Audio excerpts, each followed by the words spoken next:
सबको सब कुछ पता है, मगर सब कुछ जानने के बावजूद हम क्यों नहीं कर पा रहे हैं? समाज में एक अभ्यास बन गया है कि केवल अपने लिए जीना है, मैं और मेरा परिवार। जीवन इतना ही नहीं है। जीवन जीने के लिए जरूरत थी जीविका की, लेकिन अब हो क्या गया है, जीविका की जरूरत बन गया है जीवन। अब जीविका चलाने के लिए ही जीवन खप रहा है। जीवन कब जीना है, जीवन कैसे जीना है, जीवन क्यों जीना है, ये उद्देश्य विलीन हो गया, खत्म हो गया। अगर एक डिसिप्लिन्ड इंडिविजुअल जो है उसका उसके बुद्धि पे कंट्रोल है। शास्त्रों में तो बुद्धि पहले है, मन उसके बाद है। माने बुद्धि मन को नियंत्रित करती है, मन इंद्रियों को नियंत्रित करता है। चित्त बाय प्रोडक्शन जो आती है, इसका एहसास कैरी कर लेता है। वो अच्छा भी हो सकता है, बुरा भी हो सकता है। पहले बुद्धि को दिल साफ करने में या पॉजिटिविटी वाले जीवन को ही एक्सेप्ट करने में जोर लगाना पड़ेगा। जिस दिन ऐसा होगा उस दिन रोक पड़ेगा। वो यही हृदय की सफाई का प्रमाण है। सबके जीवन में पेन है, सफरिंग है, तो फिर अल्टीमेटली हम यहाँ क्या सफर करने ही आए हैं? एक ना जगह एक पढ़ा था, ये अंधकार की परिभाषा क्या है? जहाँ लाइट ना हो। दुख क्या है? Absence of happiness. हमें बचपन से लेकर बड़े होने तक जीवन भर में प्रकाश के बारे में बताया ही नहीं गया। परिवर्तन कुदरती नियम है, परिवर्तन होना ही है। हम अपने आप को पिछले बीते समय से, परिस्थितियों से चिपका लेते हैं, इसलिए वो दुख है। ये जो सुख की दौड़ है ना, ये प्रकाश का रिप्रेजेंटेशन कर रही है। हर किसी को प्रकाश चाहिए, लेकिन प्रकाश में जाना है तो फिर सूर्य के सामने आना पड़ेगा। बंद कमरे में कोई कहे मेरे को प्रकाश मिलेगा, मुश्किल है। पर्पस ऑफ लाइफ अगर दूसरों के लिए जीना है तो वो अपने अपने रोल में कैसे कर सकते हैं? नमस्ते everyone, welcome to India's first magical podcast. आप सभी का स्वागत है टू अनदर स्पिरिचुअल पॉडकास्ट। आज के हमारे स्पेशल गेस्ट हैं माननीय सम्माननीय सरोवर नाथ महाराज श्री, जो कि एक मंक हैं। ये कॉन्वर्सेशन मेरे लिए काफ़ी हैवी और डीप रही, क्योंकि इस कॉन्वर्सेशन में हमने बात की है कि हमारी लाइफ का पर्पस क्या होता है। कि हम बात तो करते हैं इनवर्ड जर्नी की जब हम स्पिरिचुअलिटी की बात करते हैं, बट इनवर्ड जर्नी जीते कैसे हैं, उसका प्रोसेस क्या है, खुद को जानने का मतलब क्या होता है। हमने डेथ की बात की है, हमने पास्ट लाइफ की बात की है, हमने कर्म की बात की है कि अगर सब कुछ पहले से ही रिटन है तो फिर कर्म का क्या रोल होता है हमारी ज़िंदगी में। मैं उम्मीद करती हूँ ये कॉन्वर्सेशन आपके सारे डाउट्स और क्वेश्चंस को आंसर करने की कैपेबिलिटी रखती है, एंड आपको इस कॉन्वर्सेशन में से बहुत सारी वैल्यू ग्रास्प करने को मिले। So please put your ear plugs together for an extremely spiritual and insightful conversation.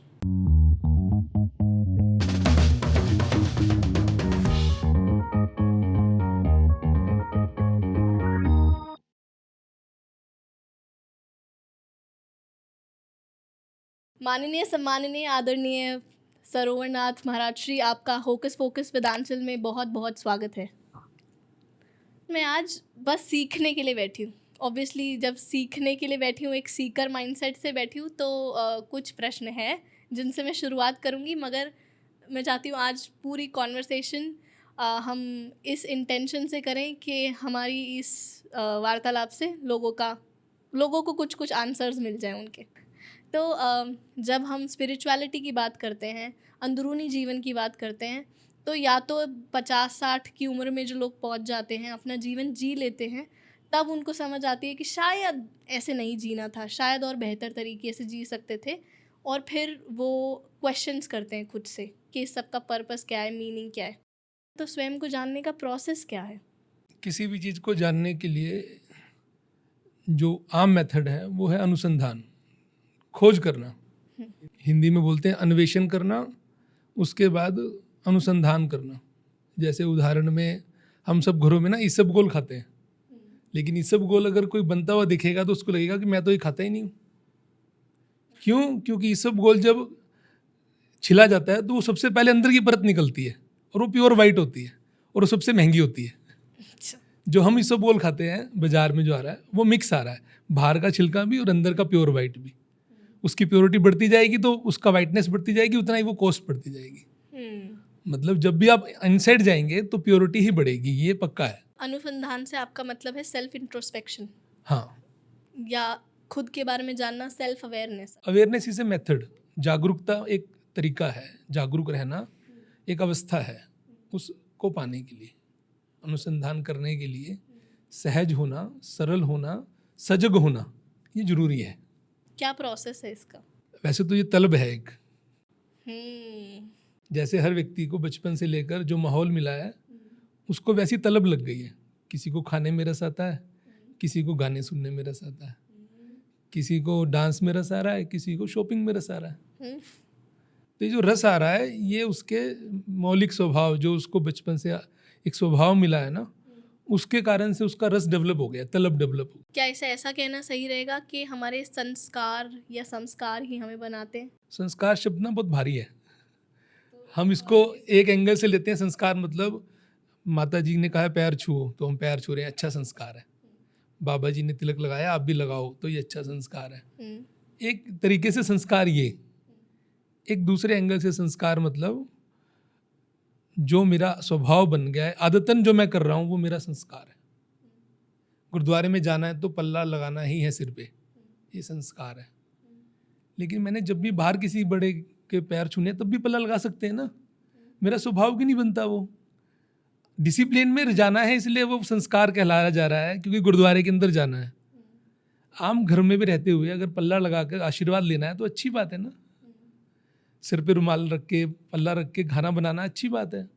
हमारे यहाँ बहुत गुरुकुलों की परंपराएं हैं, मंदिरों की परंपराएं हैं। भोजन बनाने वाले घर में बाहर का व्यक्ति नहीं जाता है, और जहाँ भोजन बनता है जो भोजन बनाता है वो भी अपना मुंह और सिर पूरा ढक के भोजन बनाता है, क्योंकि वो उसके प्रति संस्कार का भाव है कि भोजन बनाते हुए कोई भी अप्रिय या अशुद्धता ना बने। ये संस्कार है। अब मोटी मोटी भाषा में संस्कार मतलब वही है, पैर छूना, तिलक लगाना, जल चढ़ाना, तुलसी को पानी डालना, ये संस्कार है।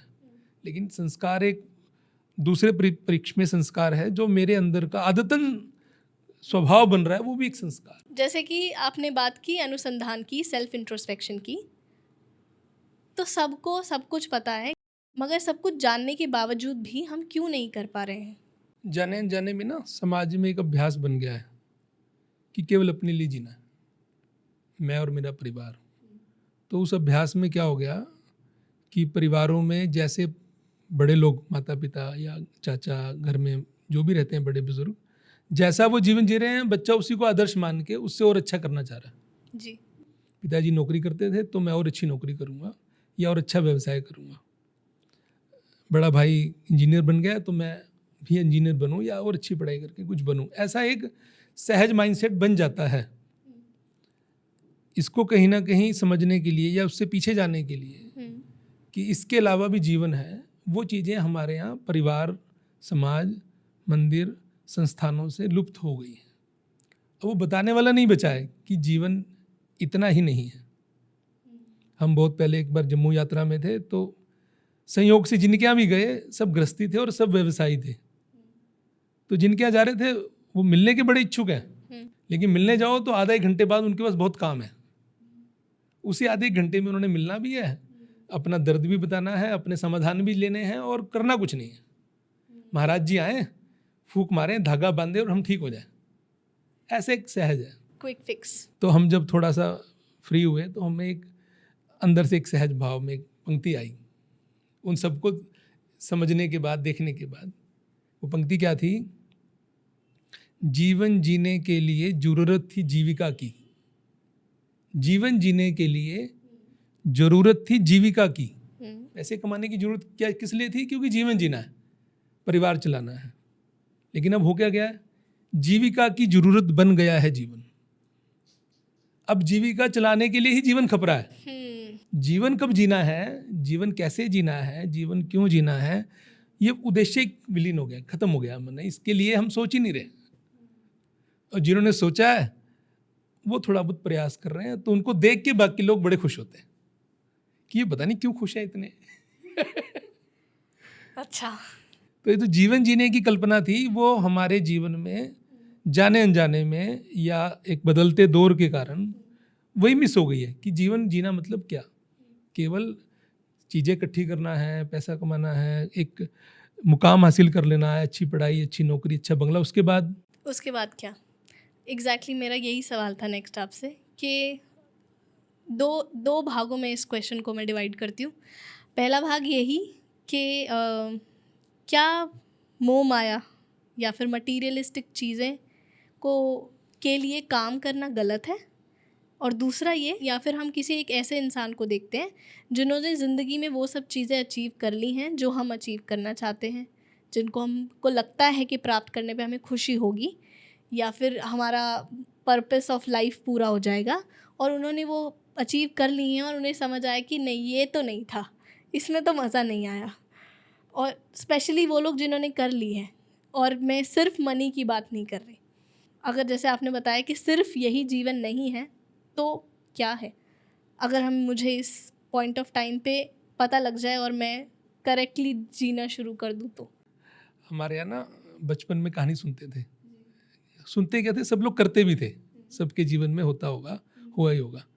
मेले में जाते हैं बच्चों को लेके, तो सबसे पहला जो पसंदीदा स्टॉल आता है ना, बच्चा उस पर अड़ जाता है, खिलौना चाहिए।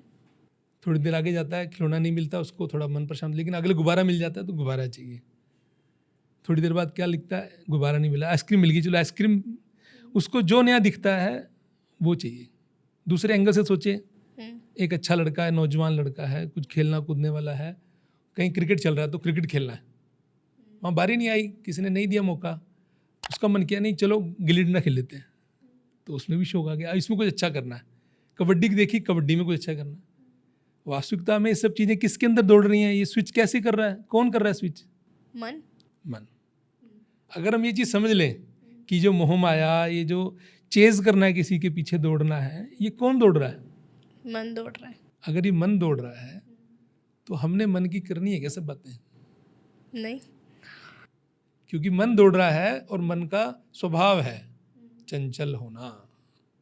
मन तो चंचल है, समग्र रूप में मन ही सब कुछ है, लेकिन in part of whole consciousness मन एक पार्ट है, बुद्धि दूसरा पार्ट है, जिसको हम इंग्लिश में कह देते हैं माइंड, ब्रेन, हार्ट। ये तीनों अलग अलग है ना, समग्र रूप से ये इसको मन ही कहते हैं। इसके बाद भी ये सब पार्ट में 3 भागों में है, लेकिन जो वो इच्छा कर रहे हैं लगातार, वो क्या है? मन है। अच्छा, वो रुकता भी नहीं है, बहुत देर परेशान भी नहीं होता है। आपने आइसक्रीम खानी है, आइसक्रीम मिल गई आपको, लेकिन वो नहीं मिली जो आपने पहले खाई थी, अमूल वाली, वो वाली फ्लेवर नहीं मिली, लेकिन जैसे तैसे काम चल गया। तो मन को मन की चीज़ मिल गई है, लेकिन संतुष्टि नहीं हुई है, उसको वही वाला फ्लेवर चाहिए, अमूल वाला ही चाहिए, जबकि उसकी जरूरत थी वो पूरी हो गई, आइसक्रीम मिल गई है उसको, अमूल की मिल गई है, फ्लेवर वो नहीं मिला है। तो इसका मतलब मन के पास तो हर बार एक नई डिमांड है, एक नई इच्छा है, आप एक पूरी कीजिए, अगली इच्छा है, नहीं होगी तब भी अगली इच्छा है। तो इसका क्या इलाज है? धीरे धीरे करके रिफाइनमेंट करनी है, मन को साधने का अभ्यास करना, कि मन मेरे लिए है, मैं मन के लिए नहीं हूँ, मन मेरा अधिकारी नहीं है, मैं मन का अधिकारी हूँ। आप ड्राइवर हो। जिस दिन हम ड्राइवर हो जाएंगे, उस दिन मन क्या जज कर रहा है, क्यों कर रहा है, समझना शुरू हो जाएगा। अभी आपने एक बात की ना कि हम जो चाहते हैं वैसा बनने के लिए कोई अचीव कर चुका है, उसके लिए दौड़ते हैं। बेसिकली हम क्या बन चुके हैं और वो कब बना था, किस स्थिति में बना था, ऐसा तय हो सकता है क्या? सबकी अलग परिस्थितियाँ अलग हैं, सबका समय अलग था, सबके पास जो सुविधाएं हैं वो अलग थी। हम कैसे वैसे बन सकते हैं, या कैसे उतना बन सकते हैं, कैसा उतना कमा सकते हैं आज की स्थिति में? उससे अच्छा कर सकते होंगे, लेकिन उसकी रीस में नहीं कर सकते। लेकिन ये रीस करने की आदत किसने डाली है? एनवायरनमेंट में, परिवार ने, इन्वायरमेंट ने, हमारे आजकल की सोसाइटी ने, कि स्पर्धा का माहौल बना दीजिए, एक दूसरे की रेस के अंदर बच्चा उत्साह में सब कुछ करेगा, वो अपनी वर्थ भूल जाएगा। मेरे अंदर क्या विशेषता है, मैं क्या अच्छा कर सकता हूँ, उसको ना विकसित करके वो ऐसा कर रहा है, ऐसा करना चाहिए, और ऐसा करने से ऐसा अच्छा होगा, क्योंकि वो अच्छा जिंदगी जी रहे हैं। तो पैरामीटर की अच्छाई का क्या है? संपन्नता।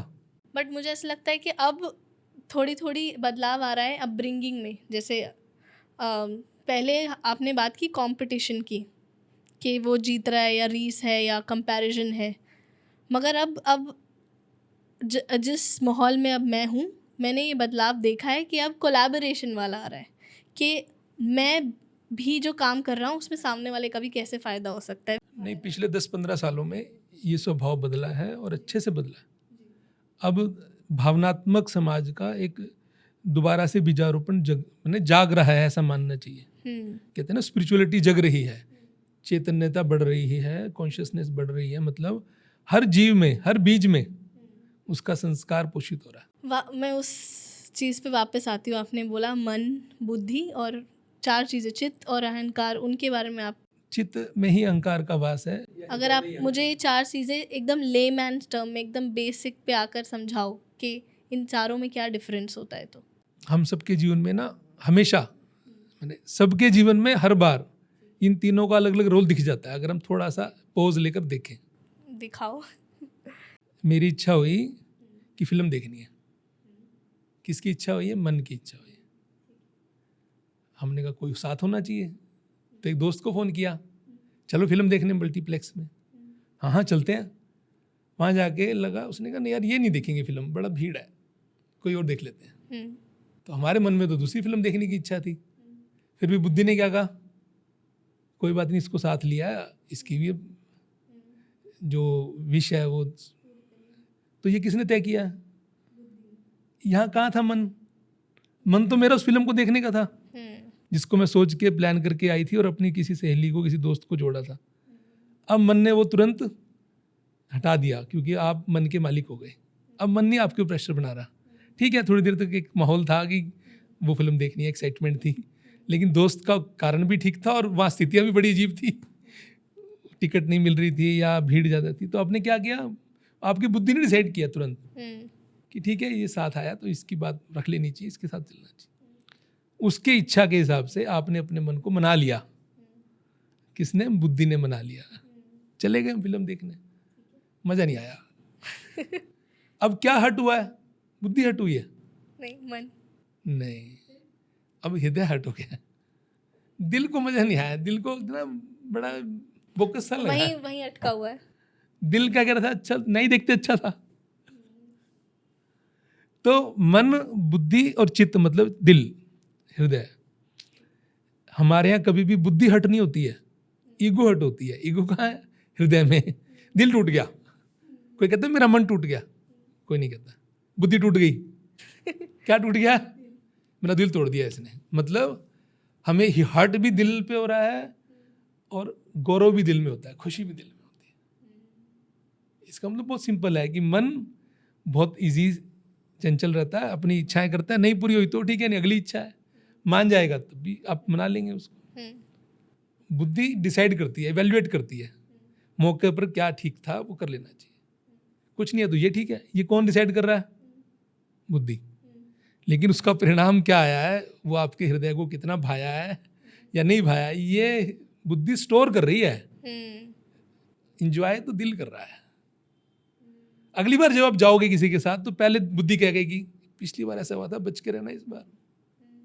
ये जो बच के रहना, ये कौन कह रहा है? मन नहीं कह रहा है, वो बुद्धि कह रही है, क्योंकि वो हर चीज़ को रिकॉर्ड कर रही है। आपके स्वभाव को भी, आपकी आदतों को भी, आपकी ड्राइविंग सेंस को भी, देखने की सेंस को भी, आपकी तलब को भी, हर चीज़ को रिकॉर्ड कर रही है बुद्धि। वो जान रही है कि ये व्यक्ति किन चीज़ों में अच्छा रहता है, किन चीज़ों में नहीं रहता। तो अगर मन, बुद्धि और चित्त को थोड़ा सा भी पॉज लेकर विचार कर लिया जाए, देख लिया जाए, तो आपको तुरंत समझ में आएगा कि मेरा मन कमज़ोर है, मैं डिसाइड नहीं कर पाता हूँ, या फिर मेरे अंदर अभी तक मेरी चॉइस ही डेवलप नहीं हुई है। क्योंकि इच्छाएं होना मन का स्वभाव है चंचलता के कारण। बुद्धि का स्वभाव है वैल्यूएट करना, मूल्यांकन करना, चीज़ें स्टोर करना, स्मृति में रखना। हृदय का काम है जो पाया है उसने, जो महसूस किया है भावना है, उसके साथ अपना एक स्वभाव बनाना। तो कौन सी चीज़ ज़्यादा ऊपर है? अगर हम कहें हमें डिसिप्लिन बनना है, तो इसका मतलब अगर एक डिसिप्लिन इंडिविजुअल जो है उसका उसके मन पर कंट्रोल है, उसका उसके बुद्धि पे कंट्रोल है। शास्त्रों में तो बुद्धि पहले है, मन उसके बाद है। माने बुद्धि मन को नियंत्रित करती है, मन इंद्रियों को नियंत्रित करता है। ऐसा एक शास्त्रों में लिखा गया। चित्त बाय प्रोडक्शन जो आती है, आनंद कह लीजिए या अनुकूलता प्रतिकूलता, इसका एहसास कैरी कर लेता है। जो निकल के आया परिणाम वो चित्त अनुभव करता है। वो अच्छा भी हो सकता है, बुरा भी हो सकता है। लोग कहते हैं इसका दिल बड़ा साफ है, बहुत अच्छा नेक दिल है इसका, थोड़ा काम में कम कुशल है लेकिन बंदा बड़ा साफ है। मतलब उसकी बुद्धि कम चलती होगी लेकिन दिल का बड़ा साफ है। लेकिन कुछ लोग कैसे होते हैं, इसका तो दिल ही काला है। ये जो दिल ही काला है मतलब वो बचपन से लेकर अभी तक या अभी तक के अभ्यास में इतना ज़्यादा गाढ़ा हो चुका है नेगेटिविटी से कि वो हर काम को नेगेटिव सेंस में ही लेता है। मतलब दिल ही काला हो गया। अब शुरुआत कैसे करनी पड़ेगी? तो पहले बुद्धि को दिल साफ करने में या पॉजिटिविटी वाले जीवन को ही एक्सेप्ट करने में जोर लगाना पड़ेगा। मन नहीं जोर लगाएगा जब तक बुद्धि कोई संकल्प नहीं लेगी, बुद्धि कोई मिसाल नहीं लेगी अपने जीवन की, या कोई घटना नहीं घटेगी ऐसी जिसमें बुद्धि को समझ आएगा कि मैं गलत था, मैं गलत थी, तो जाके बुद्धि स्विच करेगी हृदय को साफ करने का। रो पड़ेगा जिस दिन ऐसा होगा, उस दिन रो पड़ेगा वो, चाहे अपने इष्ट के सामने, चाहे बंद कमरे में, चाहे अपने गार्जियन के सामने। क्यों आता है रोना? यही हृदय की सफाई का प्रमाण है। अगर किसी को बिना कारण भी किसी जगह पर जाकर किसी इष्ट के सामने, गुरुजन के सामने रोना आ जाता है, मतलब वो निर्मल होने का प्रोसेस में है। इसके लिए बाहरी कोई सर्टिफिकेशन नहीं चाहिए। अश्रु ही उसके लिए उसकी निर्मलता का प्रमाण है। आर्टिफिशियल वो हो नहीं सकता। वाह, बहुत सही। मेरे को उम्मीद नहीं थी ये कॉन्वर्सेशन ऐसे मोल्ड हो जाएगी। तो जब हम इंद्रियों की बात पे आते हैं, जब हमें पता है कि हमें ये चीज़ नहीं खानी चाहिए या ऐसा नहीं करना चाहिए या सुबह उठना चाहिए, या जहाँ जहाँ पे हमारी इंद्रियाँ कंट्रोल छूट जाता है हमसे, हमें पता है कि ये खाने से, मीठा खाने से मुझे शुगर हो जाएगी, या मीठा खाना मेरे लिए सही नहीं है, या फिर इसे लस्ट के फॉर्म में भी ले सकते हैं। हर इंसान अपने अपने जीवन में अलग अलग फॉर्म में इसको समझ पाएगा।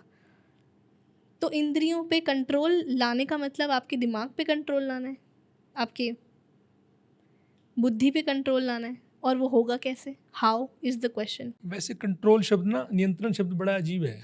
संचालन होना चाहिए शब्द। संचालन, ड्राइव। आप ड्राइव करेंगे तो आपके हिसाब से चलेगी ना।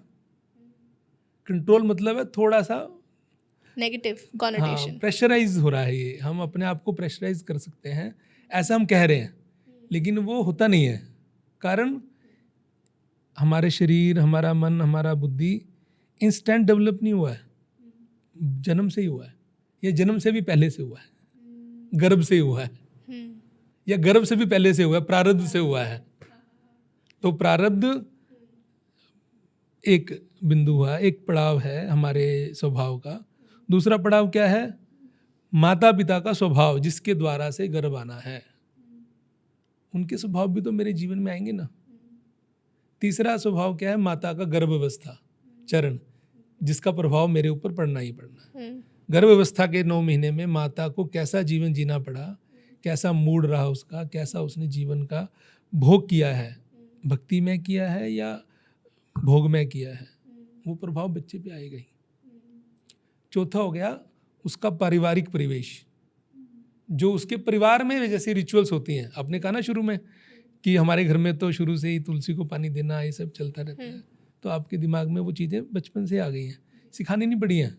इंद्रियों को पता ही है कि सुबह उठ के ये करना है, तो स्वभाव बन गया। पांचवा है हमारी अपनी बुद्धि के विकास के बाद जो हमने सीखा है स्कूल में, दोस्तों से, पुस्तकों से, ये पांचवा कारण है। अब ये पांचों इनपुट हमें बना चुके हैं, बना रहे हैं, अब बना भी रहे हैं, बना भी चुके हैं। इसको कहीं एक जगह रोक कर, दबाव देकर मैं ठीक कर लूँगा, ये संभव नहीं है। इसके लिए अच्छा क्या है? इसका संचालन अपने हाथ में ले लीजिए, सजग हो जाइए। मैं अभी आपकी प्रारब्ध की बातों पे आई दी थी, आपने खुद ही बोल दिया। सबसे हमारे पॉडकास्ट में एक पास्ट लाइफ थेरेपिस्ट आई थी, हमारे पॉडकास्ट में गर्भ संस्कार कोच भी आई थी। इससे पहले ना, जब मेरे साथ ये सब चीज़ें नहीं घटी थी, उससे पहले मैं सिर्फ कर्म प्रधानता पे विश्वास रखती थी कि हम तो हमारे हाथ में तो सिर्फ कर्म ही है, और हम जो होते हैं अपने कर्मों से ही बनते। फिर ज़िंदगी थोड़ी सी घटी और मुझे पता चला कि नहीं, अच्छा सिर्फ कर्म नहीं है, प्रारब्ध जैसी भी कोई चीज़ होती है।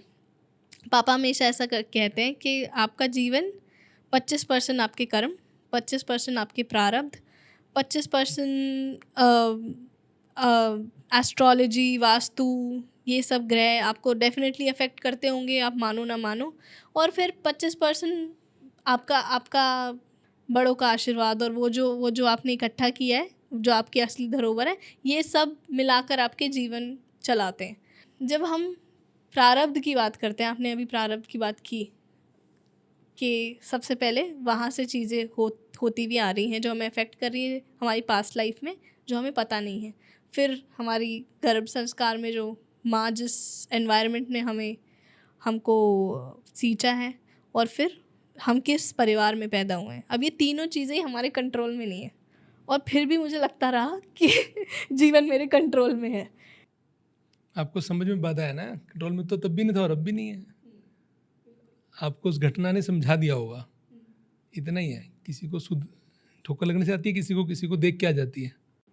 कर्म का फिर क्या रोल है? फिर इसका मतलब अगर मेरे हाथ में कुछ है ही नहीं, तो फिर मैं कर्म को प्रधानता कब दूं और कहाँ दूं या नहीं दूं? वैसे तो जीवन में कर्म का ही सबसे बड़ा रोल है, क्योंकि बाकी जो भी कुछ मिल रहा है ना आपको, आपने जो 4 चीज़ें बताई, अगर उससे आपसे कहें ब्लेसिंग्स कब मिल रही हैं, जब आप अच्छे कर्म कर रहे हैं। या भाग्य कब काम कर रहा है आपका, जब आपने पहले किसी के लिए अच्छे काम किए हैं, तो वो भाग्य के रूप में आपके साथ जुड़ा है। आपने किसी के भाग्य में कुछ अच्छा जोड़ा है, तो कोई आपके भाग्य में अच्छा जोड़ के गया होगा ना। क्रिया ही प्रतिक्रिया की जननी है, तो कर्म ही उसका आधार है ना। डिपेंड करता है कर्म किस भाव से किया गया। एक डॉक्टर भी सिरिंज से, चाकू से, कैंची से शरीर काट रहा है, एक चोर भी। कर्म दोनों शरीर को काटने का कर रहे हैं। इंटेंशन क्या है? आपका हेतु क्या है, इंटेंशन क्या है, ये मैटर करती है। तो कर्म किस भाव से किया गया है, किस हेतु से किया है, ये बहुत महत्वपूर्ण है। गौशाला में पैसे देने हैं, बाद में रसीद को कई गुना में लेना है, समझ रहे होंगे आप। तो वो भी एक दान है, पैसे घुमाने के नाम पे। बिना नाम के भी लोग गले में डाल जाते हैं बहुत पैसा, वो भी एक दान है। दान दोनों दे रहे हैं, एक उसका प्रयोग करना चाह रहा है, उपकार का भी वो कहीं ना कहीं क्लेम करना चाह रहा है, एक उपकार को देखना भी नहीं चाह रहा कि मैंने उपकार किया है। तो कर्म तो दोनों ने किया है, उसका फल उसके हिसाब से नहीं मिलेगा, किस भाव से किया है इससे मिलेगा। तो ऐसे ही आप जो कर्म की बात कर रहे हैं, प्रारब्ध की बात कर रहे हैं, ये सब में प्रारब्ध कैसे बना है? आपके कर्मों से तो बना है। आप किस गर्भ में आएंगे, उस गर्भ में माता पिता कैसे होंगे, ये आपने तय किया है पुराने कर्मों से। हाँ, जैसे अभी आप जीवन जी रहे हैं, 2 तरह का जीवन जी रहे हैं। एक पुराना कर्म भोग रहे हैं, ये जो घटनाएं आपके जीवन में घटी आपने बताई, जो ये पुराने कर्म भोग रहे थे ना, उसका फल है। लेकिन अभी जो आप कॉन्शियस होकर नए जीवन को नई समझ के हिसाब से जी रहे हैं, और बिना चूक किए, अपने मन को बिना मैला किए जो काम कर रहे हैं, वो नया सत्कर्म भी तो जोड़ रहे हैं। यही प्रारब्ध बनेगा, यही आपका गर्भ तय करेगा, यही आपका परिवार का प्रवेश तय करेगा।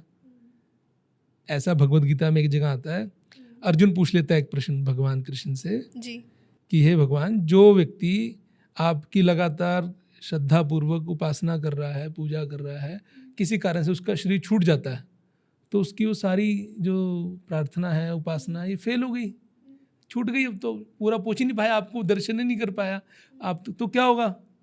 तो भगवान उसको क्या जवाब दे रहे हैं श्री कृष्ण जी, कि जो भक्त जिस अवस्था में, जिस पोजीशन पर रहते हुए भक्ति की शरीर छोड़ता है, अगले जन्म में जब भी वो जन्म लेगा देहिक शरीर में, मानव शरीर में, तो उसी पॉइंट से उसको वो मिलेगा एज इट इज स्तर भक्ति का।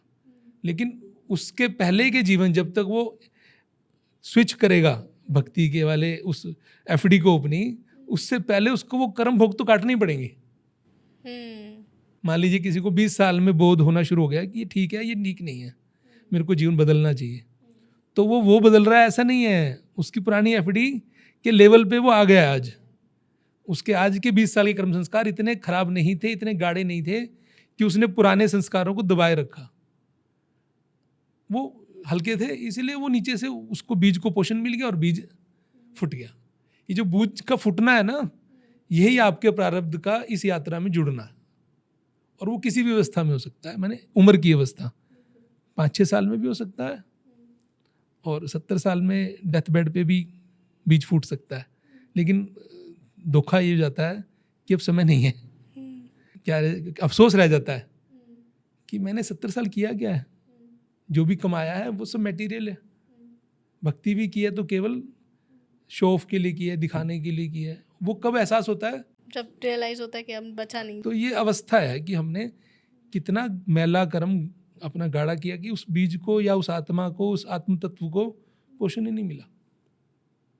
हो तो सब कर्म आधारित ही रहा, भाग्य भी, ब्लेसिंग्स भी, वातावरण भी तभी आपको वो मिला है क्योंकि आपने वैसा जीवन के लिए बीज लगाया है। बीज जो लगाया है वही उसका फल ही आना है। लगाए बीज क्या है उसका, आम का तो हाँ, किसी और का फल कैसे आएगा। बिल्कुल ठीक बात है, बिल्कुल ठीक बात है। महाराज जी, मैंने एक ऋषिकेश में बात समझी थी और अभी जितने हमने मेडिकल कॉन्वर्सेशंस किए उसमें भी यही बात निकल के आई। जब हम अपने जीवन में जैसे भी जीवन जी रहे हैं और हमारे साथ जैसी जैसी चीज़ें घटती हैं, हम ना अपने दिल में, अपने दिमाग में, जहन में, या जो भी कहो आप, चित्त में स्टोर कर लेते हैं चीज़ें कि इसने मेरे साथ ऐसा किया, ये मेरे साथ बुरा हुआ। जो भी नेगेटिविटी हमारे साथ हुई है वो हम स्टोर कर लेते हैं और वो विकार अल्टीमेटली हमारे डिजीज़ेस का फॉर्म ले लेते हैं। कहीं ना कहीं वही बीमारियां बन के निकलती हैं। जो जिस चीज़ का बुरा हम मान कर बैठे हैं, जिस चीज़ को दिल में लगा कर बैठे हैं, वही बीमारियों का फॉर्म ले लेती हैं। हम सब किसी ना किसी फॉर्म में इस चीज़ को गो थ्रू कर रहे हैं। चाहे किसी के परिवार में कोई गुजर गया हो तो वो भी वो दिल पे लगा के बैठा है, चाहे किसी का ब्रेकअप हो गया हो तो वो भी दिल पे लगा के बैठा है, चाहे एग्ज़ाम में फ़ेल हो गया हो तो वो भी दिल पे लगा के बैठा है, या फिर किसी से लड़ाई हो गई हो, सिर्फ शब्दों के थ्रू ही दूरी आ गई है रिश्तों में, और कोई ना कोई चीज़ें दिल पे लगा कर बैठे हुए हैं। जब मेरी मेडिकल कॉन्वर्सेशन हुई कार्डियोलॉजिस्ट के साथ, उन्होंने बताया कि कैसे ये स्ट्रेस, कैसे ये विकार कारण बनते हैं हमारे हार्ट अटैक का, या फिर हमारे डिफरेंट ऑर्गन्स में स्ट्रेस ही अलग अलग डिजीज़ेस का फॉर्म ले लेती हैं। हमको अब ये टेक्निकली, लॉजिकली, साइंटिफिकली प्रूव कर दिया गया है कि स्ट्रेस के कारण ही आपको बीमारियां होती हैं। जो रूट कॉज है, ये मैंने बात ऋषिकेश में भी सीखी थी, मन से ही स्टार्ट होती है, थॉट से ही स्टार्ट होती है। तो अब मेरा यही सवाल उठता है कि हम लेट गो कैसे करें? How is the question. आपने भी कहा ना, चित्त, दिल, हृदय, कुछ भी कह लो, तो मैं उसके ऊपर एक शब्द, आपको शब्द कह लीजिए, एक वाणी कह लीजिए जी। राग द्वेष छोड़े नहीं। राग मतलब अटैचमेंट, आसक्ति। द्वेष मतलब घृणा, किसी से जेलसी हो जाना, तो द्वेष। राग द्वेष छोड़े नहीं, कभी चित्त की प्रीत। कभी चित्त से लगाव नहीं छोड़ सकते वो। राग और द्वेष चित्त में हमेशा ही आते रहेंगे, जाते रहेंगे, बनते रहेंगे, बिगड़ते रहेंगे। लेकिन ये कब स्थिर हो जाते हैं, स्थापित हो जाते हैं? अहंकार सब में बड़ा, अच्छा। रखना इस पर शीत। शीत मतलब शीतलता। वास्तविकता में कोई भी चीज अच्छी लगना और अच्छी नहीं लगना, ये राग द्वेष है। Like dislikes. वो कब बिगड़ जाती है लाइक डिसलाइक? कब वो भी से ही हो जाती है। ये भी होना चाहिए और ये ही होना चाहिए। कब वो भी से ही होती है, वैसा ही अहंकार आता है। जहाँ वो ही हुई मतलब अहंकार पोषित हुआ है, और अहंकार इन सबको बार बार होने के लिए ताकत देता है। ना तो राग खत्म होने देगा वो, ना द्वेष खत्म होने देगा। जब तक राग द्वेष नहीं खत्म होंगे, किसी के प्रति भी, अपने प्रति भी ग्लानि जो हो जाती है, वो भी द्वेष, अपने प्रति अपना ही द्वेष बन जाता है कि मेरे से ये गलत काम हो गया। मैं अपने आप से घृणा करने लगता हूँ, शीशे में देखता हूँ तो, या पास्ट में देखता हूँ तो, जिसकी वजह से डिप्रेशन भी हो जाती है कि मेरे से ऐसे गलत काम हो गए थे। वो अपने आप से द्वेष कर रहे हैं ना। तो राग द्वेष छोड़े नहीं, कभी चित्त की प्रीत, अहंकार सब में बड़ा, रखना। अगर अहंकार मतलब मैं अपने अस्तित्व को अहंकार से ना जोड़ूं, तो शायद राग द्वेष आप जल्दी हटा लेंगे। लेकिन अहंकार इतना सूक्ष्म रूप से हमने जोड़ा होता है बचपन से, मैं, फिर मेरे नाम के आगे लगा हुआ टाइटल, फिर मेरा घराना, फिर मैं दिल्ली वाली या दिल्ली वाला, फिर मेरी जाति, फिर मेरा समुदाय, फिर मेरा प्रोफेशन, ऐसे कितने ही टैग्स लगा के मैंने अहंकार को ना सजाया हुआ। फिर मैं ये कुछ बन गया हूँ तो पोजीशन, ये सब से अहंकार ही जुड़ा हुआ है। तो इसका सिंपल आंसर है एक्सेप्टेंस। एक्सेप्टेंस तरीका है अहंकार को डिसॉल्व करने का, खत्म करने का। अगर आप स्वीकार कर लेंगे कि ये जो भी मेरे सामने परिणाम आया, ये मेरे ही किसी न किसी कर्मों का प्रतिफल है, तो मेरा अहंकार नहीं गाढ़ा होगा। क्यों आया है ये कौन प्रश्न कर रहा है? मैं। मेरे साथ ही ऐसा क्यों हो रहा है ये कौन बोल रहा है? अहंकार ही तो बोल रहा है ना। मैंने पुस्तकें तो पढ़ ली हैं, ऑडियो वीडियो में कहीं जगह सत्संग भी सुन लिया है, भागवत भी सुन लिया है, या कहीं अच्छे मोटिवेटर्स को सुन लिया है, लगता है कि इससे लेट गो होना है, लेकिन क्यों नहीं हो रहे? एक्सेप्ट नहीं कर पा रहे। एक्सेप्ट नहीं कर पा रहे, और हमारा अहंकार हम छोड़ना नहीं चाहते। मैं अपनी फ्रेम जो मैंने बनाया है मेरा कि मैं ये हूँ, मैं उसको हटाना नहीं चाहता हूँ। जब तक आप अपना नाम, अपने इस पहचान का फ्रेम गाढ़ा करके बैठे हैं, ठीक है, जहाँ उसकी ज़रूरत है रखिए। अपने नाम को नहीं बदलना है, नाम को नहीं ख़त्म करना है, उसको पहचान के लिए प्रयोग कर सकते हैं, उसमें अहंकार नहीं जोड़ना है बस। तो इसका मतलब ये है कि अगर हम हर चीज़ की एक्सेप्टेंस वैसे ही कर लेंगे जैसे होती ही जा रही है, तो हम तो इमोशंस फील ही नहीं कर पाएंगे। ये कहने का मेरा मतलब बिल्कुल भी नहीं है, बट मैं ये एग्जांपल दे रही हूँ कि अगर परिवार में किसी की मृत्यु हो जाती है और हम ऑब्वियसली दुख में होते हैं, बहुत रोते हैं, ग्रीफ में होते हैं, तो एक सिद्ध पुरुष या फिर एक जिसको एक्सेप्टेंस है ये तो होना ही है, तो वो तो उस तरीके से रिएक्ट ही नहीं करेगा, वो तो उतना दुखी होएगा ही नहीं। ये ठीक है, नहीं होगा वो।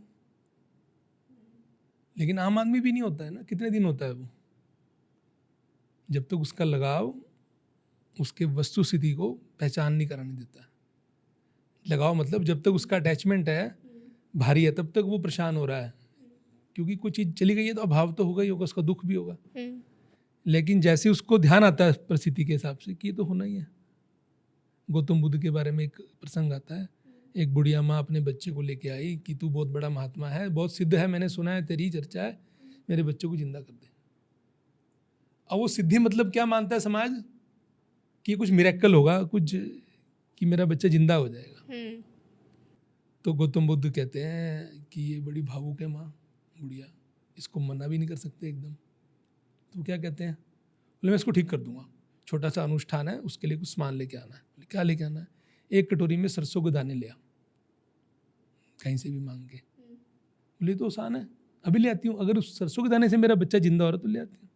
बोले एक ही शर्त है, लाना उसी के घर से जिसके घर में कोई मरा ना हो। अब वो इतनी उस समय भावुक होती है, कटोरी लेती है और भाग पड़ती है हर घर में, पड़ोसी के सब कहते हैं एक कटोरी ले पकड़। तो उसको जो चाहिए, घी चाहिए कटोरी, सरसों चाहिए कटोरी, जो चाहिए, अगर इससे तेरा बच्चा जिंदा हो सकता है तो जो चाहिए हम देने को तैयार हैं। कौन नहीं देगा समाज में आज किसी की अच्छाई के लिए? फिर वो कहती है अच्छा एक शर्त है, क्या?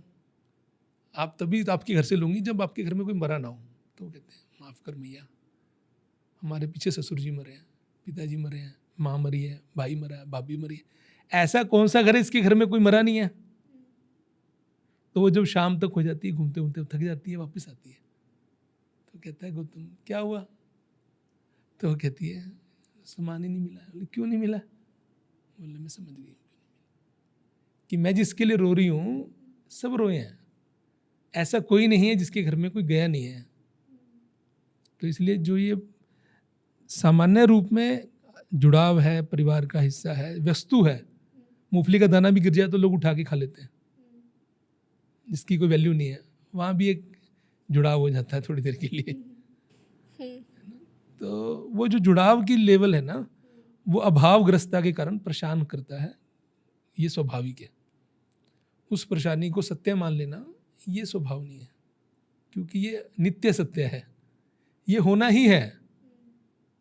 मेरे लिए केवल ऐसा है ऐसा नहीं है, सबके लिए होना है, और ये नियति का सत्य है। नियति के सत्य को स्वीकार करने से ही आदमी जल्दी सहज हो जाता है।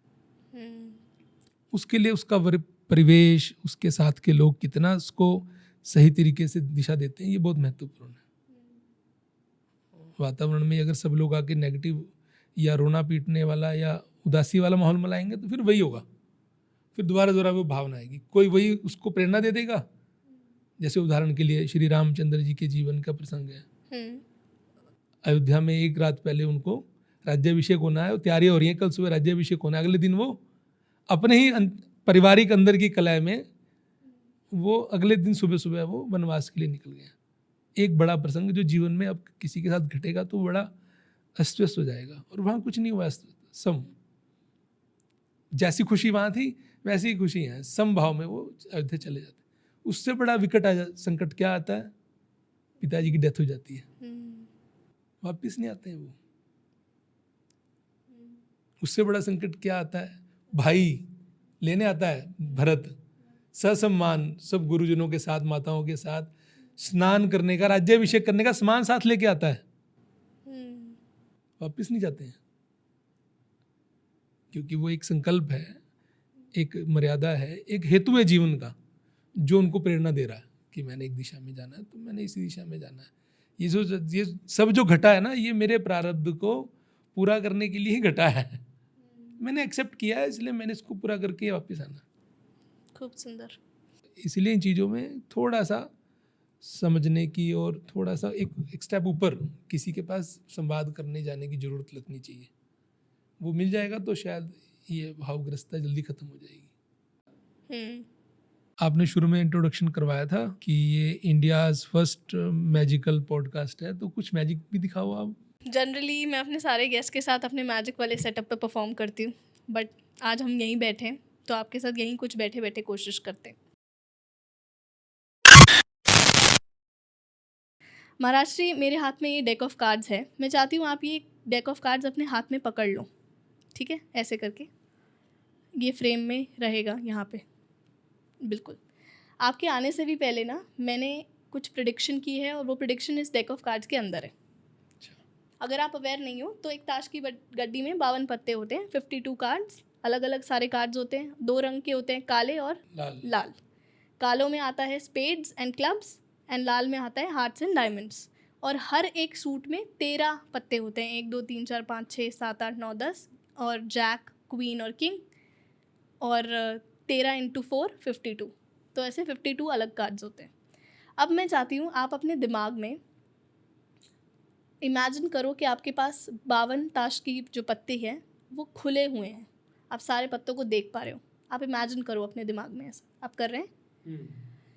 अब उन ताश के पत्तों में कोई भी एक, अगर आपको चॉइस दी जाए, कोई भी एक कार्ड अपनी रैंडम चॉइस से आपको चुनना है, तो वो कौन सा होगा? चुन लिया दिमाग में, बताओ। 5 ऑफ डायमंड्स आपने बोला, तो मैं चाहती हूँ आप इस 5 ऑफ डायमंड्स को बाहर निकालो, उन ताश की जो आपको सारे पत्ते दिख रहे हैं, और उसको उल्टा करके वापस डाल दो। ठीक। इसका मतलब अब आपको सारे पत्ते दिख रहे हैं एक्सेप्ट फॉर एक कार्ड जो उल्टा पड़ा है, फेस डाउन रखा। अब इस ताश की गड्डी को बंद कर दो और वापस से अपने ही दिमाग में एक बॉक्स में डाल दो। ठीक। कैसा हो अगर मैं आपको बोलूं कि इस ताश की गड्डी में सिर्फ वही कार्ड उल्टा है, मतलब all the 52 cards are facing up except for 1 card facing down, और वो आपका कार्ड है। आप मानोगे? सच में जादू हो गए। आपने बोला, आपने क्या बोला? 5 ऑफ डायमंड, 5 ऑफ डायमंड्स। ये डेक ऑफ कार्ड्स खाली है, ठीक है। यहाँ पर सारे सीधे पत्ते हैं एक्सेप्ट फॉर 1 एक कार्ड, ठीक है। मैं चाहती हूँ अब इस कार्ड को बाहर निकालें। वाह, सच में चमत्कार है, तो जादू। तो आप यही कार्ड के बारे में सोच रहे थे? हाँ जी, हाँ जी। 5 of diamonds. Thank you, welcome, बहुत अच्छा। महाराष्ट्र, एक और सवाल है कि एक मनुष्य किसी भी स्थिति में हो, किसी भी प्रोफेशन का हो, किसी भी सोशो इकोनॉमिक बैकग्राउंड से आता हो, बहुत अमीर हो, बहुत गरीब हो, किसी भी देश में हो, किसी भी काल स्थान में हो, हर जगह पे, चाहे वो मिलियनेयर है, बिलियनेयर है, या फिर एक गरीब ख़ानदान से है, मिडिल क्लास से है, सबकी ज़िंदगी में कोई ना कोई प्रॉब्लम तो चल रही है। हमें लगता है कि इनका जीवन आसान होगा या इनका जीवन आसान होगा, मगर सबकी जीवन में अपने अपने चैलेंजेस, अपने अपने सेटबैक्स, अपने अपने सफरिंग्स, पेन तो है ही। तो हम डेफिनेटली जो मिलियनर्स और बिलियनर्स हैं, उनके जीवन में पैसा की कमी नहीं है, उससे कुछ एस्पेक्ट सॉल्व हो जाते होंगे, मगर फिर भी उनके अपने प्रॉब्लम्स रहते हैं।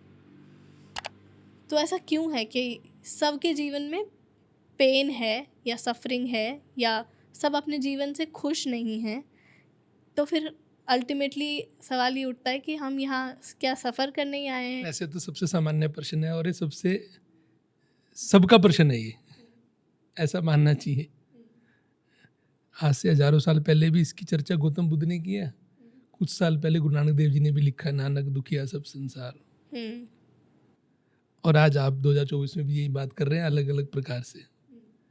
तो हमने एक ना जगह एक पढ़ा था, ये छोटा सा प्रसंग पढ़ा था कह लीजिए, उस कहानी रूप में। मैं केवल मूल बात पे आ रहा हूँ। वो क्या थी उसकी मूल बात? अंधकार की परिभाषा क्या है? जहाँ लाइट ना हो। Absence of light is darkness. दुख क्या है? Absence of happiness. हैप्पीनेस। अंधकार नहीं है मतलब प्रकाश है ना, प्रकाश नहीं है मतलब डार्कनेस है। अब हैप्पीनेस नहीं है, प्रकाश नहीं है, क्योंकि हमें बचपन से लेकर बड़े होने तक जीवन भर में प्रकाश के बारे में बताया ही नहीं गया। आप शहरी जीवन में देख लीजिए तो किससे ऐसे एग्जाम्पल पूछ लीजिए कि सूर्य उदय होता हुआ किसने देखा। मेरे को किसने प्रश्न किया एक कि महाराज जी आप सफ़ेद कपड़े पहनते हैं, साधु तो भगवे कपड़े पहनते हैं। तो हमने कहा ऐसा नहीं है, साधु तीनों कपड़े पहनते हैं, श्वेतांबर पीतांबर बागांबर अंगे। मतलब ईश्वर के पीतांबर वेश भी हैं, श्वेतांबर वेश भी हैं और बागांबर वेश भी हैं। तीनों ही वेश साधु भी धारण करते हैं। लाल भी धारण करते हैं जो शाक्य परंपरा में साधना करते हैं भगवती की। काले भी वेश धारण करते हैं जो साधना सिद्धियां करते हैं उस प्रकार की। तो वेशों का प्रभाव भी किससे निकल के आया है? प्रकृति से निकल के आया है, ईश्वर से निकल के आया है। तो अगर किसी ने सूर्य को देखा है, उगते सूर्य को, भोर को देखा है 3:30 बजे से लेकर 5 बजे तक, और अस्त होते सूर्य को देखा है, तो उसको सारे रंग दिखेंगे सूर्य में। श्वेत रंग भी होता है सूर्य का, पीतांबर भी होता है, भगवा भी होता है, डार्क ब्राउन भी होता है, बागांबर, और काला भी होता है, नो मून, अमावस्या। तो प्रकृति में वो सब दिन है ही, रंग भी हैं, अवस्थाएं भी हैं। हम एक्सेप्ट नहीं कर रहे कि सब अलग अलग समय में अलग अलग मौका आएगा ही। हम मान रहे हैं कि वैसे ही रंग चाहिए मेरे अनुकूल, मेरे को जो बताया गया, मैंने जो अनुभव किया वैसा ही होना चाहिए हर बार। तो देश काल परिस्थितियां तो वैसी हो नहीं सकती, ये तो निरंतर बदलेंगी। ना समय वैसा हो सकता है, ना परिस्थितियां, ना लोग, क्योंकि परिवर्तन निसर्गिक नियम है, कुदरती नियम है, परिवर्तन होना ही है। हम अपने आप को पिछले बीते समय से, परिस्थितियों से चिपका लेते हैं, इसलिए वो दुख है। बहुत पैसा है, संतान सुख नहीं दे रही है, परेशानी है। संतान बहुत सुखी है, पैसा नहीं है। संतान बहुत अच्छी है, केयर करती है, लेकिन हमारी इच्छा है कि थोड़ा पैसा होता तो ज़्यादा अच्छा आनंद आता, सुख होते। ये जो सुख की दौड़ है ना, ये प्रकाश का रिप्रेजेंटेशन कर रही है। हर किसी को प्रकाश चाहिए, लेकिन प्रकाश में जाना है तो फिर सूर्य के सामने आना पड़ेगा। बंद कमरे में कोई कहे मेरे को प्रकाश मिलेगा, मैं लाइट भी नहीं जलाऊं, तो मुश्किल है प्रकाश हटाना।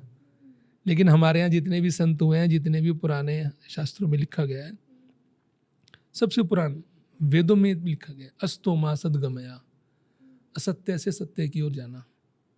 तमसो माँ ज्योतिर्गमया, तमस से ज्योति की तरफ जाना, अंधकार से प्रकाश की ओर जाना। मृत्यु और माँ अमृतम गमया, जो मृत्यु होने का भय है सब छूट जाएगा। इस भय को जैसे ही हम छोड़ते हैं तो हम कहाँ जाते हैं? अमृत तत्व की तरफ। कि ये शरीर छूट सकता है, मैं नहीं छूटूंगा, मैं तो परम ब्रह्म परमात्मा का अंश हूँ, ईश्वर अंश जीव अविनाशी। हम उस परम चेतना का एक सूक्ष्म अंश है। वो कैसे खत्म हो जाएगा? वो तो अनवरत यात्रा कर रहा है। हमने जाने अनजाने में इस शरीर को, साधन को ही सत्य मान लिया है, मैं मान लिया है। इसी के ऊपर लिपापोती चल रही है, इसी के ऊपर आवरण चढ़ रहे हैं, इसी के ऊपर स्टेटस सिंबल का इतने टैग हैं कि कोई भी टैग कोई हिला दे तो दुख हो जाता है। मैंने दुख की बैल इतनी लगा दी है कि कोई भी बजा सकता है, तो मुझे दुख ही दुख मिलता है। सही बात है। अगर मेरे को क्लियर होगा कि ये सब चीज़ों से मुझे दुख होगा ही नहीं, तो क्योंकि हमारे यहाँ शास्त्रों में पुराने ऋषि मुनियों ने इन चीज़ों के ऊपर बहुत गहरा अध्ययन करके उस समय के तात्कालिक समाज को भी और आज तक के वर्तमान समाज को भी दिव्य संतों ने इस चीज़ के लिए सहज पोषण किया है, एक दिशा दी है। बस एक गैप क्या है कि हम उस दिशा के लिए अभी प्रस्तुत नहीं है।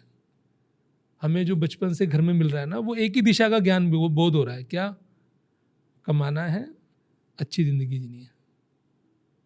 वो अच्छी ज़िंदगी जीने की जो परिभाषा है वो खाली कमाने और संसाधनों तक ही है। किसी ने बड़ा अच्छा एक शायद चेतन भगत करके एक बुक राइटर है, यंगेस्ट जी, हाँ, तो उन्होंने एक जगह उनकी वीडियो चल रही थी कि आपके पास बहुत अच्छा सैलरी पैकेज है, बहुत बढ़िया गाड़ी लिया आपने, बहुत सुंदर बीवी है, करोड़ों रुपए का मकान बनाया है। ये सब कहाँ चल रहा है टॉपिक? वो एक अच्छी प्रोफेशनल यूनिवर्सिटी में बच्चों को बता रहे हैं, और आप पत्नी को, बच्चे को उस बड़ी गाड़ी में वीकेंड बनाने के लिए लॉन्ग ड्राइव पे ले गए। आपकी पीठ दर्द हो रही है, तो आप क्या एंजॉय करेंगे? गाड़ी, पत्नी, बच्चा, लॉन्ग ड्राइव, क्या करेंगे? नहीं कर पाएंगे। तो इन सब से दुख तो खत्म नहीं हुआ। सब पा लिया आपने, नौकरी अच्छी मिल गई है, परिवार अच्छा हो गया है, बच्चा सेट हो गया है, माने अच्छा पढ़ाई कर रहा है, सब ईश्वर की कृपा से कुशल मंगल है, फिर भी दुख खत्म हो गई क्या? शरीर में कष्ट आ गया, दिमाग में कोई थॉट आ गया है, रास्ते में जाम मिल गया है। हमने अपने आप को इतना ज़्यादा अनुकूल माहौल का मान लिया है कि हमें जहाँ जाए हमें वैसा एकदम कंफर्ट मिले, अनुकूल, मेरे जैसा मेरे को अनुकूलता मिलनी चाहिए, मतलब मैं सुखी हूँ, अदरवाइज मैं दुखी हूँ। जबकि ये स्थिति तभी संभव है जब मैं अपने कमरे में अपने एसी में बैठा रहूँ और मेरे को कोई सर्व कर रहा हो। अदरवाइज जैसे ही आप डोर से बाहर जा रहे हैं या जैसे ही घर में अपने कमरे को खोल देते हैं, बाकी लोग भी आ जा रहे हैं, तो आप कंफर्टेबल नहीं रह सकते। तो आप अपनी निजी जिंदगी में नहीं रह सकते। इसका मतलब मेरे को अपनी सामर्थ्य बढ़ाना है, क्षमताएं बढ़ानी है, दृष्टि बढ़ानी है, जीवन का दृष्टिकोण बढ़ाना है कि केवल मेरा सोचना, मेरी अनुकूलता ही सुख या दुख का कारण नहीं है। मेरी जो सूझबूझ है, मेरा जो जीवन को मेरे को लाइफस्टाइल मिला है, यही सबसे बड़ा फॉल्ट है। मैंने अपने आप को ही सब कुछ मान लिया। मैंने इस प्रकृति को, इस इन्वायरमेंट को, इस सामाजिक परिवेश को कभी समझा ही नहीं है। तो स्पिरिचुअलिटी तो कैसे समझेंगे? क्योंकि बिना इनके स्पिरिचुअलिटी भी आपको अपने आप से तो नहीं जागृत होगी, हो जाएगी तब भी आपको इसमें जाना है। कितने भी दूर दूर के संत होंगे जो दूरगामी रहते हैं, दूर दूर मतलब दूरगामी रहते हैं, समाज में नहीं आते हैं, वो भी अपनी एक अवस्था के बाद समाज को सर्व करते हैं। एज इंडिविजुअल सर्व करें या समूह में करें, ब्लेस से करें या कोई विदा से करें, करते तो है ना। आप समाज से बच के अपने सुख दुख की परिभाषा तय करेंगे तो परेशान ही रहेंगे। अगर सामाजिक जीवन को समाहित कर लेंगे, समझ जाएंगे, अपनी क्षमताओं को, अपनी दृष्टि को बढ़ा लेंगे, तो शायद सुख दुख का मापदंड ही बदल जाएगा, पैरामीटर ही बदल जाएंगे। हम दूसरे को दुखी देख के ज़्यादा दुखी हो रहे होंगे। हमें कब आंसू आ रहे होंगे? जब कोई नंगे पैर माँ अपने बच्चे को भिक्षा मांगते हुए पालन पोषण कर रही है, वहाँ हम तुरंत देने को तैयार हो जाएंगे। क्यों? वहाँ मुझे अपना दुख खत्म हो जाता है। उसके दुख में दुखी होने से मेरा अंदर का निर्मलता बढ़ती है। मैंने ऐसे पापा को बहुत बार देखा है। तो इसलिए जीवन में दुख को जो हम मान रहे हैं वो बेसिकली अनुकूलता का ना होना है बस। अब सेंस ऑफ लाइट, आपके पास बटन है ना, आप लाइट वाले काम शुरू कीजिए। आज बड़ा प्रश्न है, आप नेट पे खोलिएगा कभी लाइट वर्कर, ये शब्द हमारा नहीं है भारत का, लेकिन दुनिया ने इसको प्रचलित कर दिया है।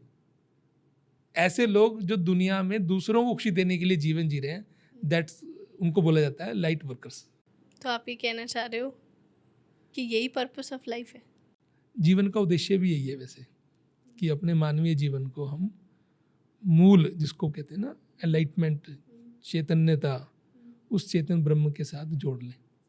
लेकिन ऐसा नहीं होगा कि वहाँ जोड़ने के लिए हमें कुछ ये भौतिकता छोड़नी है, नौकरी छोड़नी है, गृहस्थी छोड़नी है, ऐसा नहीं है। वही मेरा सवाल है कि अगर आप शहरी लोग ये सब सुन रहे हैं, सब अपनी गृहस्थ जीवन में है, कोई पढ़ रहा है, कोई जॉब कर रहा है, कोई मैरिड है, तो अगर वो अपने सारे रोल्स निभाते हुए एक होलिस्टिक, एक कॉन्शियस लाइफ जीनी है। ये भी और खुद से ये भी सवाल करना है कि पर्पस ऑफ लाइफ अगर दूसरों के लिए ही जीना है तो वो अपने अपने रोल में कैसे कर सकते हैं?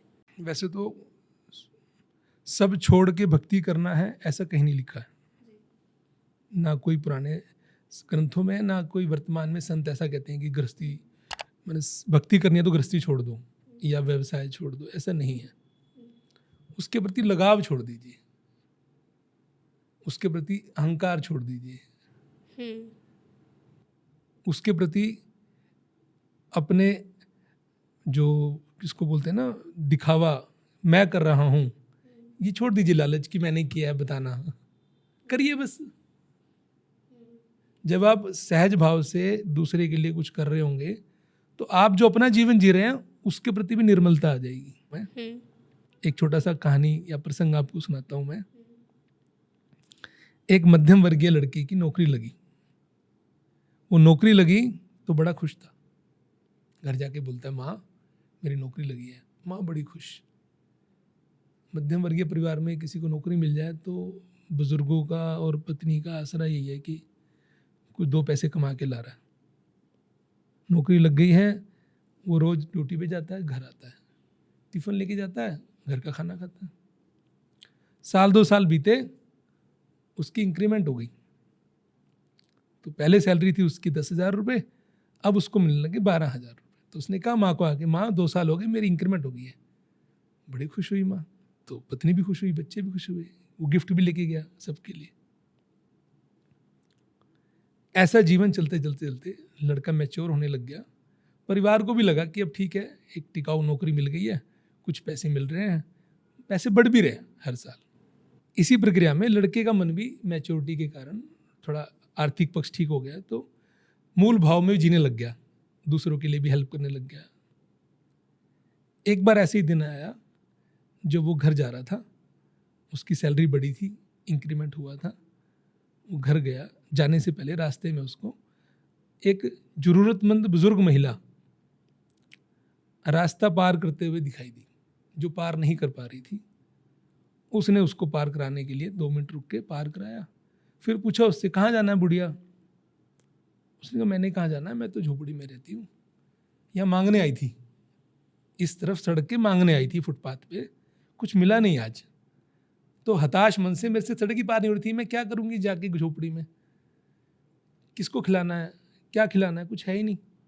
तो आज जो वो गिफ्ट ले जा रहा था ना घर में, खाने पीने का, बच्चों के लिए सामान और सब, उसको लगा कि मैं तुम्हें हर बार ले जाता हूँ, इसमें ऐसे क्या है। तो उसने बुढ़िया को झोपड़ी तक छोड़ा और उसमें जो उसके उपयोगी सामान था, खाने का सामान, थोड़ा सा कपड़े उसके उपयोग के, वहाँ छोड़ दिए गिफ्ट, और घर आ गया। अब वो सामान ज़्यादा नहीं लाया इस बार, इंक्रीमेंट होने के बाद भी, तो भी बड़ा खुश था। तो उसकी माँ ने पूछा, क्या बात है, आज तू बड़ा खुश है, इंक्रीमेंट हुआ है? बोली, हाँ माँ, तूने सही पहचान लिया, आज इंक्रीमेंट हुआ है।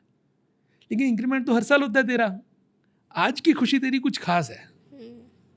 बोले, माँ जो इंक्रीमेंट हुआ ना, वो अब मेरा जीवन में कभी नहीं हुआ, वो आज ही हुआ है। बोले, क्या हुआ है? बोले, आज मुझे समझ आया कि मैं जिन चीज़ों के लिए बचपन से दौड़ रहा हूँ, उसको पाने के बाद भी जो खुशी मुझे जीने, उस चीज़ों को भोगने में नहीं मिली ना, आज उन चीज़ों को देने में मिल गई वो खुशी।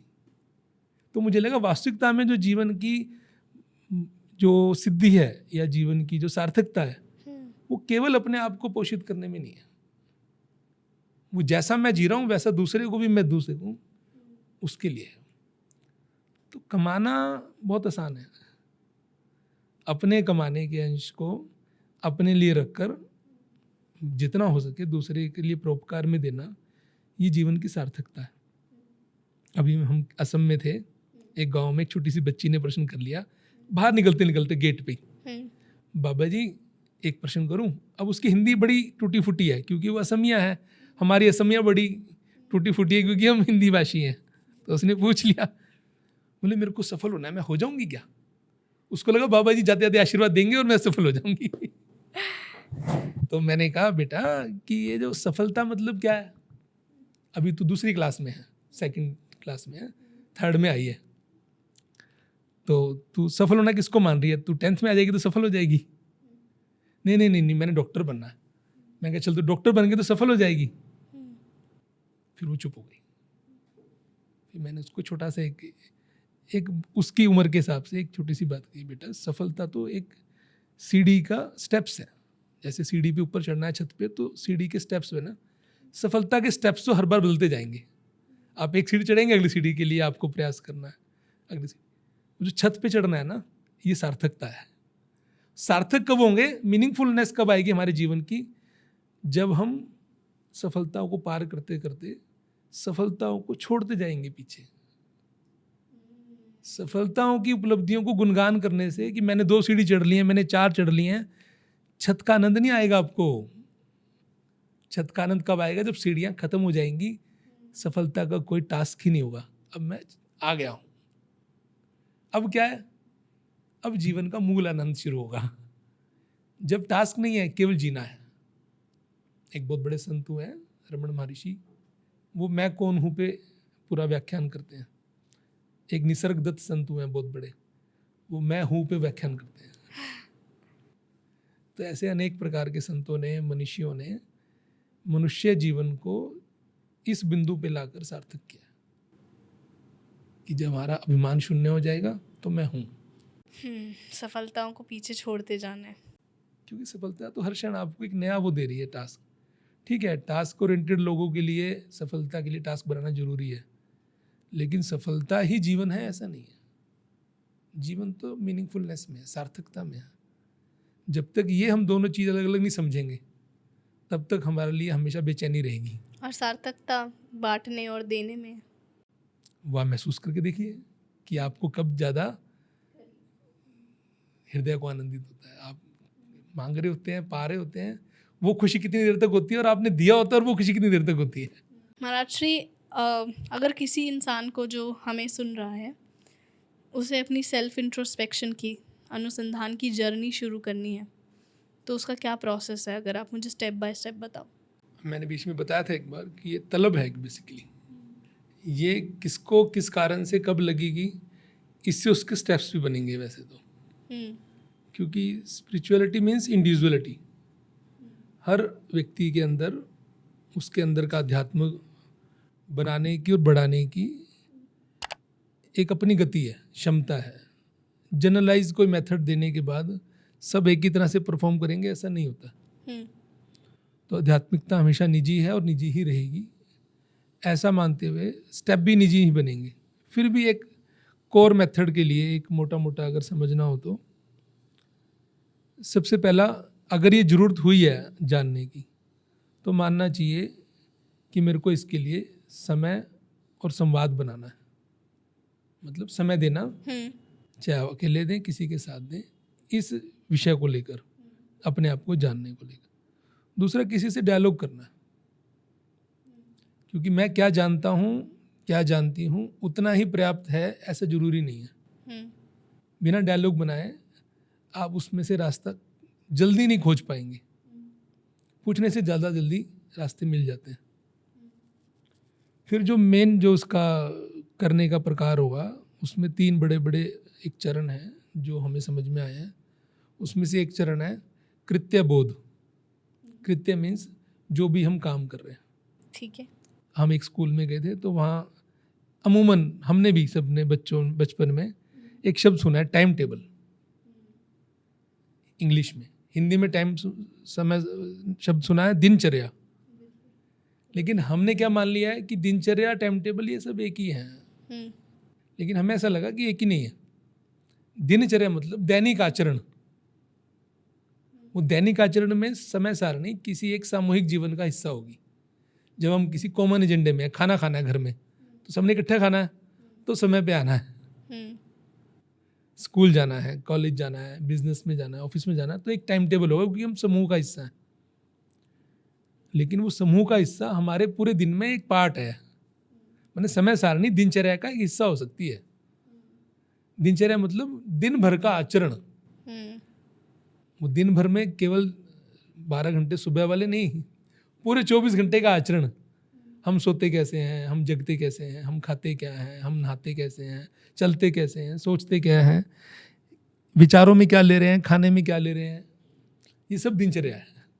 दैनिक आचरण है। वैसा ही मैं आचरण कर रहा हूँ या कर रही हूँ।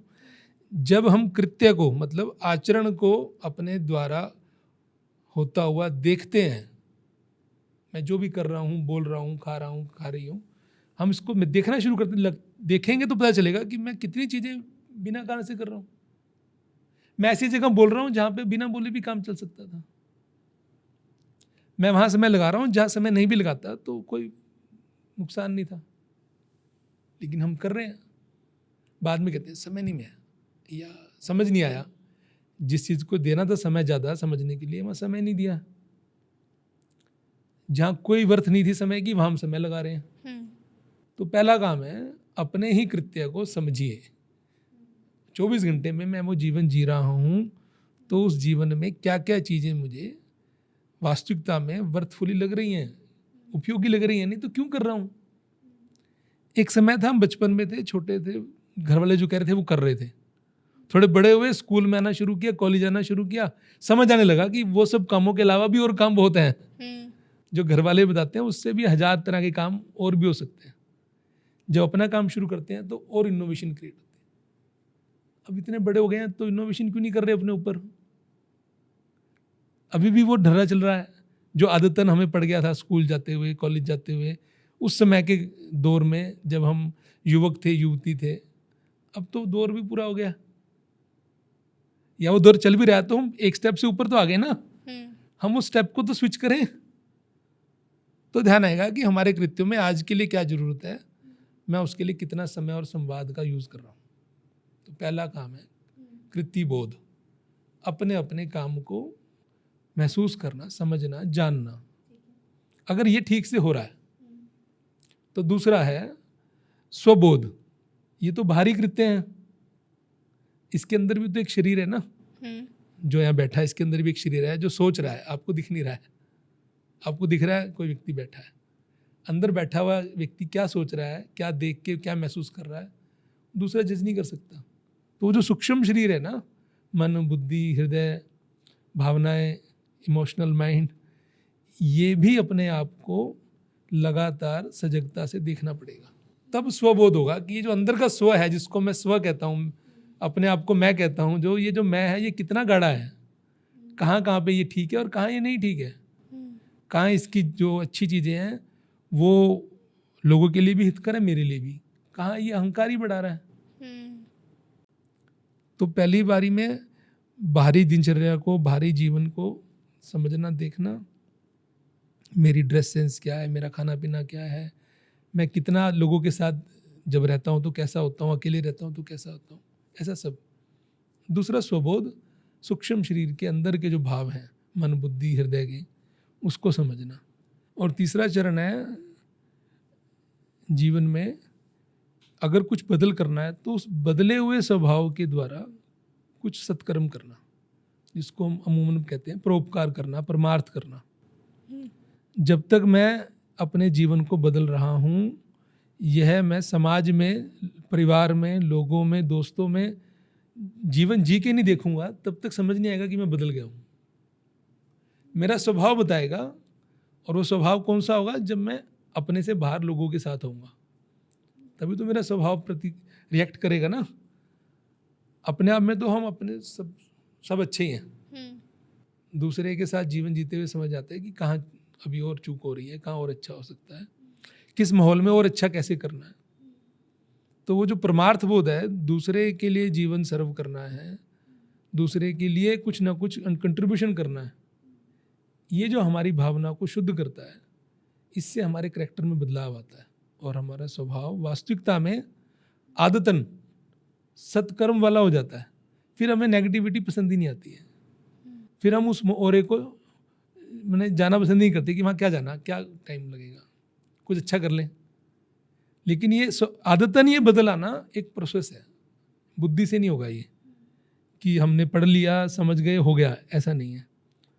वो जो अप्लाइड साइंस है ना, ये जीवन में जीकर ही समझी जा सकती है। जैसे पानी का स्पर्श ही पानी की अनुभूति देगा, उसका ज्ञान अनुभूति नहीं देगा पानी की।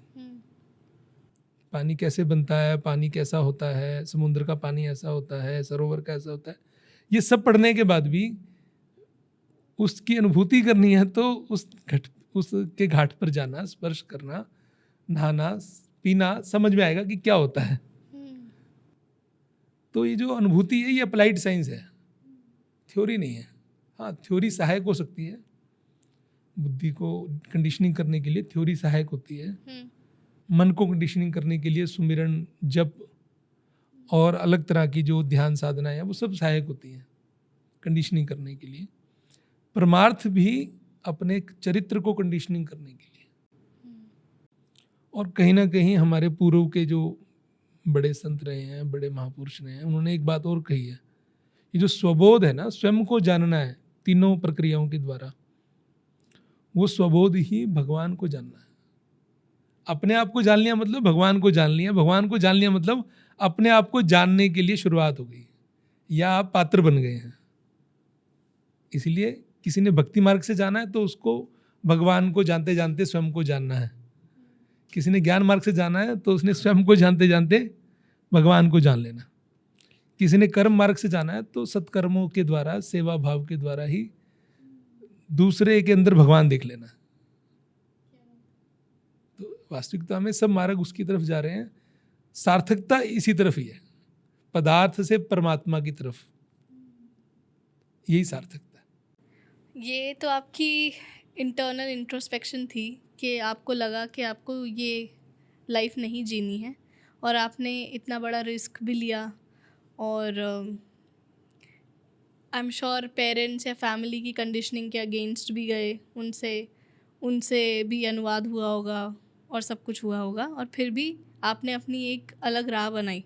ये आपकी इंटरनल कॉन्फ्लिक्ट थी, इंटरनल लड़ाई आपके साथ, जो आपने जिसको टाइम दिया, समझा और फिर एक अलग राह बनाई।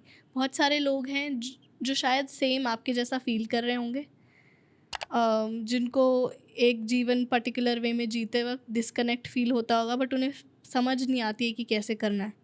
या फिर ऐसा भी होता है कि हमको हमारी कंडीशनिंग अलग अलग प्रकार से की गई है कि कुछ लोग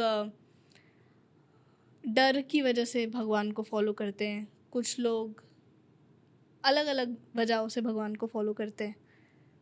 आपकी जो वजह थी वो आपकी इंटरनल थी, प्रॉबेबली डिटैचमेंट थी, या वो आपके प्रारब्ध थे, जैसे आपने बताया कि आपको ये पाथ लेने के लिए मजबूर कर दिया आपकी इंटरनल कॉन्फ्लिक्ट ने, और आपने ले लिया। बट अलग अलग लोग अलग अलग स्थितियों में होंगे और वो अलग अलग चीज़ फील करते होंगे। हम भगवत गीता का थोड़ा स्वाध्याय करते हैं तो उसमें से एक बात आपको ध्यान कराते हैं।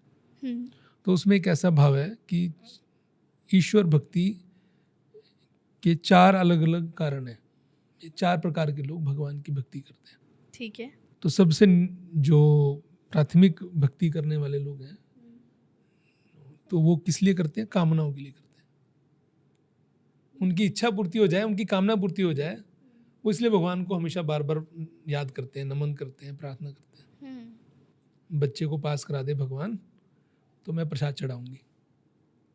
वो कामना पूर्ति है, तो कामना पूर्ति का स्वभाव भी लौकिक ही है। जो बाजार में चलता है वही भगवान के साथ चलता है। तो ऐसा है, कामना भी बाजार की है, भौतिक ही है, तो उसका चाल चलन भी भौतिक है, स्वभाव भी भौतिक है। दूसरे प्रकार के भक्ति या मनुष्य समुदाय के लोग ऐसे हैं, मानवीय जीवन के लोग ऐसे हैं जो भय के कारण भक्ति करते हैं। कुछ अप्रिय ना हो जाए, कुछ बीमार ना हो जाए, या कुछ ऐसा ना हो जाए जो उनको डराता है, जिससे वो परेशान रहते हैं। तो भय से बचने के लिए, आपदा से बचने के लिए भक्ति करते हैं। ठीक है। भगवत गीता में कहा है कि भय वाले लोग थोड़ा सा कामना वाले लोगों से ज़्यादा श्रेष्ठ हैं, अच्छे हैं, सियाने हैं। क्यों? उनका आसरा तो है उसके ऊपर, विश्वास तो है। कामना तो खाली मांगते हैं, मांगने वाला काम कर रहे हैं। वो बचाने वाला काम कर रहे हैं कि मुझे बचाएगा, मेरा इष्ट मेरे को बचाएगा, मेरे भगवान मेरे को बचाएंगे, उससे थोड़ा ज़्यादा विश्वास है। समझ गई, फेथ लेवल थोड़ा ज़्यादा है। हाँ, विश्वास का स्तर उसका थोड़ा ज़्यादा अच्छा है। तीसरे प्रकार के लोग भी हैं जिनको कहा गया मुमुक्षु, जो जानने के लिए खोजी हैं, जो अपने आप को जानने के लिए, अपने मन को जानने के लिए, अपने स्वभाव को जानने के लिए अपने अंदर की प्रवृत्ति को जानने के लिए, उस ईश्वर को जानने के लिए खोज में निकले, मुमुक्षुत्व है। और वो ऐसे निकले हैं कि वो अपने जीवन का मूल जो केंद्र बिंदु है वो ईश्वर को मान चुके हैं। कहीं भी कुछ करना है तो उसकी तरफ ही जाना है, बातों में भी, पढ़ने में भी, खाने पीने में भी वो टटोल रहे हैं, उसको हर जगह खोज रहे हैं, ईश्वर की अनुभूति को, ईश्वर के प्रमाण को। तो उसको खोजी भी कह सकते हैं, पुराने शब्दों में मुमुक्षु। आप इसका कोई एग्जांपल दोगे लेमैन्स टर्म में, किसी स्टोरी के थ्रू, या फिर क्या ऐसा होता है जिससे हम वो इंसान पहचान लेगा कि मैं खोजी हूँ? एक बहुत बड़ा उसका स्वाभाविक सिंबल है, जब वो इस अवस्था में आ जाएगा तो वो सब कुछ अर्पित करता जा रहा होगा। भगवान ने एक 12वें अध्याय में अंतिम के 8 श्लोक में लिखा है, मयो अर्पित मनोबुद्धि यो मम भक्त समय प्रिय। जो भक्त मेरे को अपनी मन और बुद्धि अर्पित कर देता है वो भक्त मेरे को प्रिय है। तो जैसे मुमुक्षुत्व थोड़ा सा भी गाढ़ा होगा, आप उसकी पात्रता पाने लगेंगे, वैसे ही आप चीज़ों से डिअटैच होने लग जाएंगे। आपका लगाव चीज़ों से ज़्यादा उसकी नियति पे हो जाएगा, कुदरत पे। शायद मेरे किस्मत में नहीं था, आप तुरंत पीछे हट जाओगे। वो जो पदार्थ के प्रति जिद्दोजहद है ना, वो अपने आप ही आपकी कम होने लग जाएगी, क्योंकि अब आपके लिए पदार्थ मैटर ही नहीं कर रहा है, अब आपके लिए पुरुषार्थ मैटर कर रहा है। तो ये उसका मानक है कि आप मुमुक्षुत्व की स्तर को पा रहे हैं या उस दिशा में बढ़ गए हैं। जब आप अपने लिए कंफर्ट नहीं ढूंढ रहे होंगे, अपनी सीट को किसी को शेयर करने में भी आनंद महसूस कर रहे होंगे, तो इसका मतलब आपके अंदर वो भाव कुदरती बढ़ रहा है। वो जरूरी नहीं कि पूजा पाठ से ही बढ़ेगा, वो आपकी स्वाभाविक प्रवृत्ति को तुरंत महसूस हो जाएगा कि मेरे अंदर हल्कापन आ रहा है। और चौथे भक्त के बारे में बताया गया ज्ञानी। ज्ञानी जन वो जो मुमुक्षुत्व के अवस्था के एक उत्कृष्ट चरण पे आ गए हैं, मतलब ऊपर आ गए हैं, एक लेवल पे आ गए हैं, जिनको ये बोध होने लग गया है कि मैंने जो भी अनुभव किया है ना, वो उसकी साक्षी भाव के कारण किया है, कि वो है मेरे आसपास जी, और हरदम है। मैं ऐसा क्यों कर पा रहा हूँ, और हर बार मेरे को वो कैसे दोबारा से रिचार्ज कर देता है, रिफ्रेश कर देता है, तैयार कर देता है, मतलब वो है आसपास कहीं। क्योंकि वो मुमुक्षु भाव की जो लगातार चलने वाली प्रक्रिया है ना, वो ऐसे अनुभव करवाती है हमको, अगर हम उसमें से नहीं क्विट करते हैं, नहीं छोड़ते हैं, तो हम धीरे धीरे करके उसकी सारी परीक्षाएं पार करते जाते हैं। तो हमारी पात्रता इतनी बढ़ जाती है एक अवस्था में आने के बाद कि उसकी साक्षी भाव होने की अनुभूति हो जाती है, जिसको हम कहते हैं एनलाइटमेंट, है ना। हमें अनुभूति हो गई है, बुद्धत्व प्राप्त हो गया है। वो क्या प्राप्त हो गया है? कोई वस्तु थोड़ी मिली है, ऐसा कुछ है ना जो हमें महसूस हुआ है कि अब मैं कुछ नहीं है जिंदगी में, कोई मलाल नहीं रहा, कोई मन में इच्छा नहीं रही है, बस मैं हूं तो मुझे अपनी भूमिका निभानी है। शरीर में है तब तक भूमिका निभानी है, इतना ही भाव रहकर हम उस समय का जो वर्तमान दायित्व है वो निभा रहे हैं। गृहस्थी है तो गृहस्थी के साथ, साधु है तो साधु के साथ, विद्यार्थी है तो विद्यार्थी के साथ। ऐसे लोग भी हैं जो बहुत कम अवस्था में पा चुके हैं इस अवस्थाओं को, लेकिन अपने मौलिक दायित्व के साथ काम कर रहे हैं, लेकिन वो धीरे धीरे करके उन विकारों के प्रति बिल्कुल अटैच नहीं है। सब तो जैसे आपने बताया, मेरे को भी ऐसा ही लगता है कि जब फिर सारे रस नहीं ख़त्म हो गए, जब आपको पता लग गया कि इस सब का तो कुछ फ़ायदा ही नहीं है, तो आप छोड़ नहीं दोगे अपना काम करना? ये तो बुद्धि का सोचना है ना कि इसका लाभ है कि नहीं है। फायदे के लिए तो बुद्धि काम करती है हमेशा, फायदा नुकसान के लिए। आपने बुद्धि और मन समर्पित कर दिया तो क्या रह गया? कुछ भी नहीं, दे ही रह गया फिर तो। केवल भाव रह गया। देह का अभिमान भी केवल बुद्धि को ही है, वो भाव रह गया। और भाव क्या है? वो विशुद्ध, जिसमें कोई मैल नहीं है। तो वो विशुद्ध भाव क्या करेगा? जब तक है दूसरे की सेवा करेगा, दूसरे के हित के लिए सोचेगा, दूसरे को सर्व करेगा, है ना। ईश्वरीय कार्य भी यही है, दूसरे को सर्व करना, और वो हम अपने काम से भी कर सकते, करते ही हैं। तभी हमारे भारतीय संस्कारों में, परंपराओं में चींटी के लिए, वृक्ष के लिए, जीव के लिए, हम सहज अपनी परंपराओं में जोड़ चुके हैं कि हमने देना है, एक मुट्ठी अन्न देना है, चीटी क्वार्टर डालना है, ये हमारी परंपराओं का हिस्सा है। हमें इसके लिए अलग से कोई क्लासरूम नहीं जाना है। बस ये परंपराएं धीरे धीरे करके जाने अनजाने में चूक हो रही है, विकृत हो गई हैं, इसीलिए हमें थोड़ा सा अभाव महसूस होता है। लेकिन जैसे जैसे नई पीढ़ी है अभी इस चीज़ को नए तरीके से पेश कर रही है और लोग इसको समझ रहे हैं, दोबारा से लोग चैरिटी कर रहे हैं, पशु प्रेम बढ़ ही रहा है, कम थोड़ी हो रहा है। पर जीव के प्रति सेवा बढ़ी रही है, कम नहीं हो रही है। तो ये सब चीज़ें बढ़ी रही हैं, लेकिन दोनों परिप्रेक्ष्य हैं। बदलते परिवेश में मॉडर्न सेटअप के अंदर मूल जो भावनात्मक अनुभूति है उसको संभाल के रखने के लिए ज़्यादा एफर्ट करने हैं, ज़्यादा सजग रहना है, क्योंकि आकर्षण ज़्यादा है, ढलान तेज है। जब ढलान तेज होती है तो पैर की ग्रिप ज़्यादा अच्छी रखनी पड़ती है, ज़्यादा सचेत रहना पड़ता है, लापरवाही से बचना पड़ता है। तो ये मॉडर्न सेटअप ऐसा ऐसा मान लीजिए, आकर्षण, वासनाएं, इच्छा, ये आपको विकृति की तरफ ले जाएंगे, तो आपको संभलना है बस। नहीं तो बीज तो स्वतः ही प्रफुटित होगा तो ऊपर ही जाएगा, फलदायी ही होगा। जब हम डेथ के बारे में सुनते हैं या सोचते हैं तो सबको डर लग जाता है। जब भी मौत की बात आती है तो सब में एक डर आ जाता है। कंडीशनिंग है हमारी ऐसी कि हम कोई मरने की भी बात करते हैं तो अरे नहीं नहीं करो मत। ऐसा क्यों है? वैसे तो ना मानवीय जीवन के 4 मूल स्वभाव हैं: आहार, निद्रा, भय, मैथुन। मैथुन, मैथुन माने काम प्रक्रिया, जिससे सृष्टि का संवर्धन होता है किसी भी जीव के साथ। ये चारों चीज़ें हर जीव में है, ठीक है ना? किसी भी जीव सृष्टि में आहार, निद्रा, भय, मैथुन है ही है। बात रही मौत की, तो केवल मनुष्य ही मौत से डरता है। क्योंकि जो मौत की थ्योरी है ना, ये जो आपने कहा ना, हमें बता दिया गया बचपन से, वो कायदा हमने ही पढ़ाया, केवल हमें ही पढ़ाया गया है, ये जानते हुए कि ये कुदरत का नियम है, अगले क्षण हमने रहना है, ये हमें पता नहीं है, फिर भी हमें जाने अनजाने में ये भय बना दिया गया। तो उसका एक मोटा मोटा कारण जो समझना चाहिए वो है आसक्ति, अटैचमेंट। हम सबसे अटैचमेंट है ऐसा हम कहते हैं, माँ बाप, भाई बहन, इन सब से ज़्यादा अगर किसी अटैचमेंट है तो वो क्या है? खुद से। ये जो मैं अपने आप से प्यार करता हूँ ना, इतना मैं अपने आप को तैयार करता हूँ, कपड़े संवारता हूँ, ये सब किसके लिए? खुद के लिए। खुद की पसंद, खुद के कंफर्ट, खुद के हिसाब से जीने की चाह, ये मौत से डर। बुद्धि जानती है, लोग देखते हैं रोज। अभी मणिकर्णिका घाट से होके आए हैं हम परसों, वहाँ लगी हैं एक साथ कई सारे लोग, वीडियोग्राफी भी कर रहे हैं, देख भी रहे हैं, बैठे भी हैं।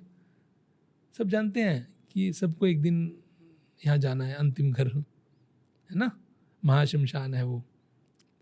उसके बाद भी डर किसको है? जिसकी अपनी के प्रति आसक्ति गाड़ी है, जिसके पास इच्छाओं का भंडार है, ये भी करना, ये भी करना, ये भी करना है। शरीर नहीं रहेगा तो कैसे करेंगे? तो कहीं ना कहीं हमने इस एसेट्स को लेकर, शरीर रूपी साधन को लेकर इतना लगाव बना लिया है कि वो जो एजेंडे है ना वो छूट जाएंगे, इसका डर है। शरीर छूटने का डर नहीं है, शरीर तो सबको पता है छूटना ही है। वो एजेंडे, वो इच्छाएं, वो आसक्ति, अटैचमेंट्स, और वो जो अहंकार है जो जाने अनजाने में मैंने ग्लोरीफाई कर दिया है, पोस्ट लगा लगा के अपने आप को संवार दिया लोगों के सामने कि मैं ऐसा हूँ। जो मैंने लोगों को दिखाने के लिए जीवन जिया है ना, वो जीवन में धूमिल होता हुआ नहीं दिखना चाहता। सिकंदर ने मरते हुए कहा ना मेरे दोनों हाथ बाहर निकाल देना और मुट्ठी खोल देना, ऐसे 3 कामों में से एक काम ये था। बोले क्यों?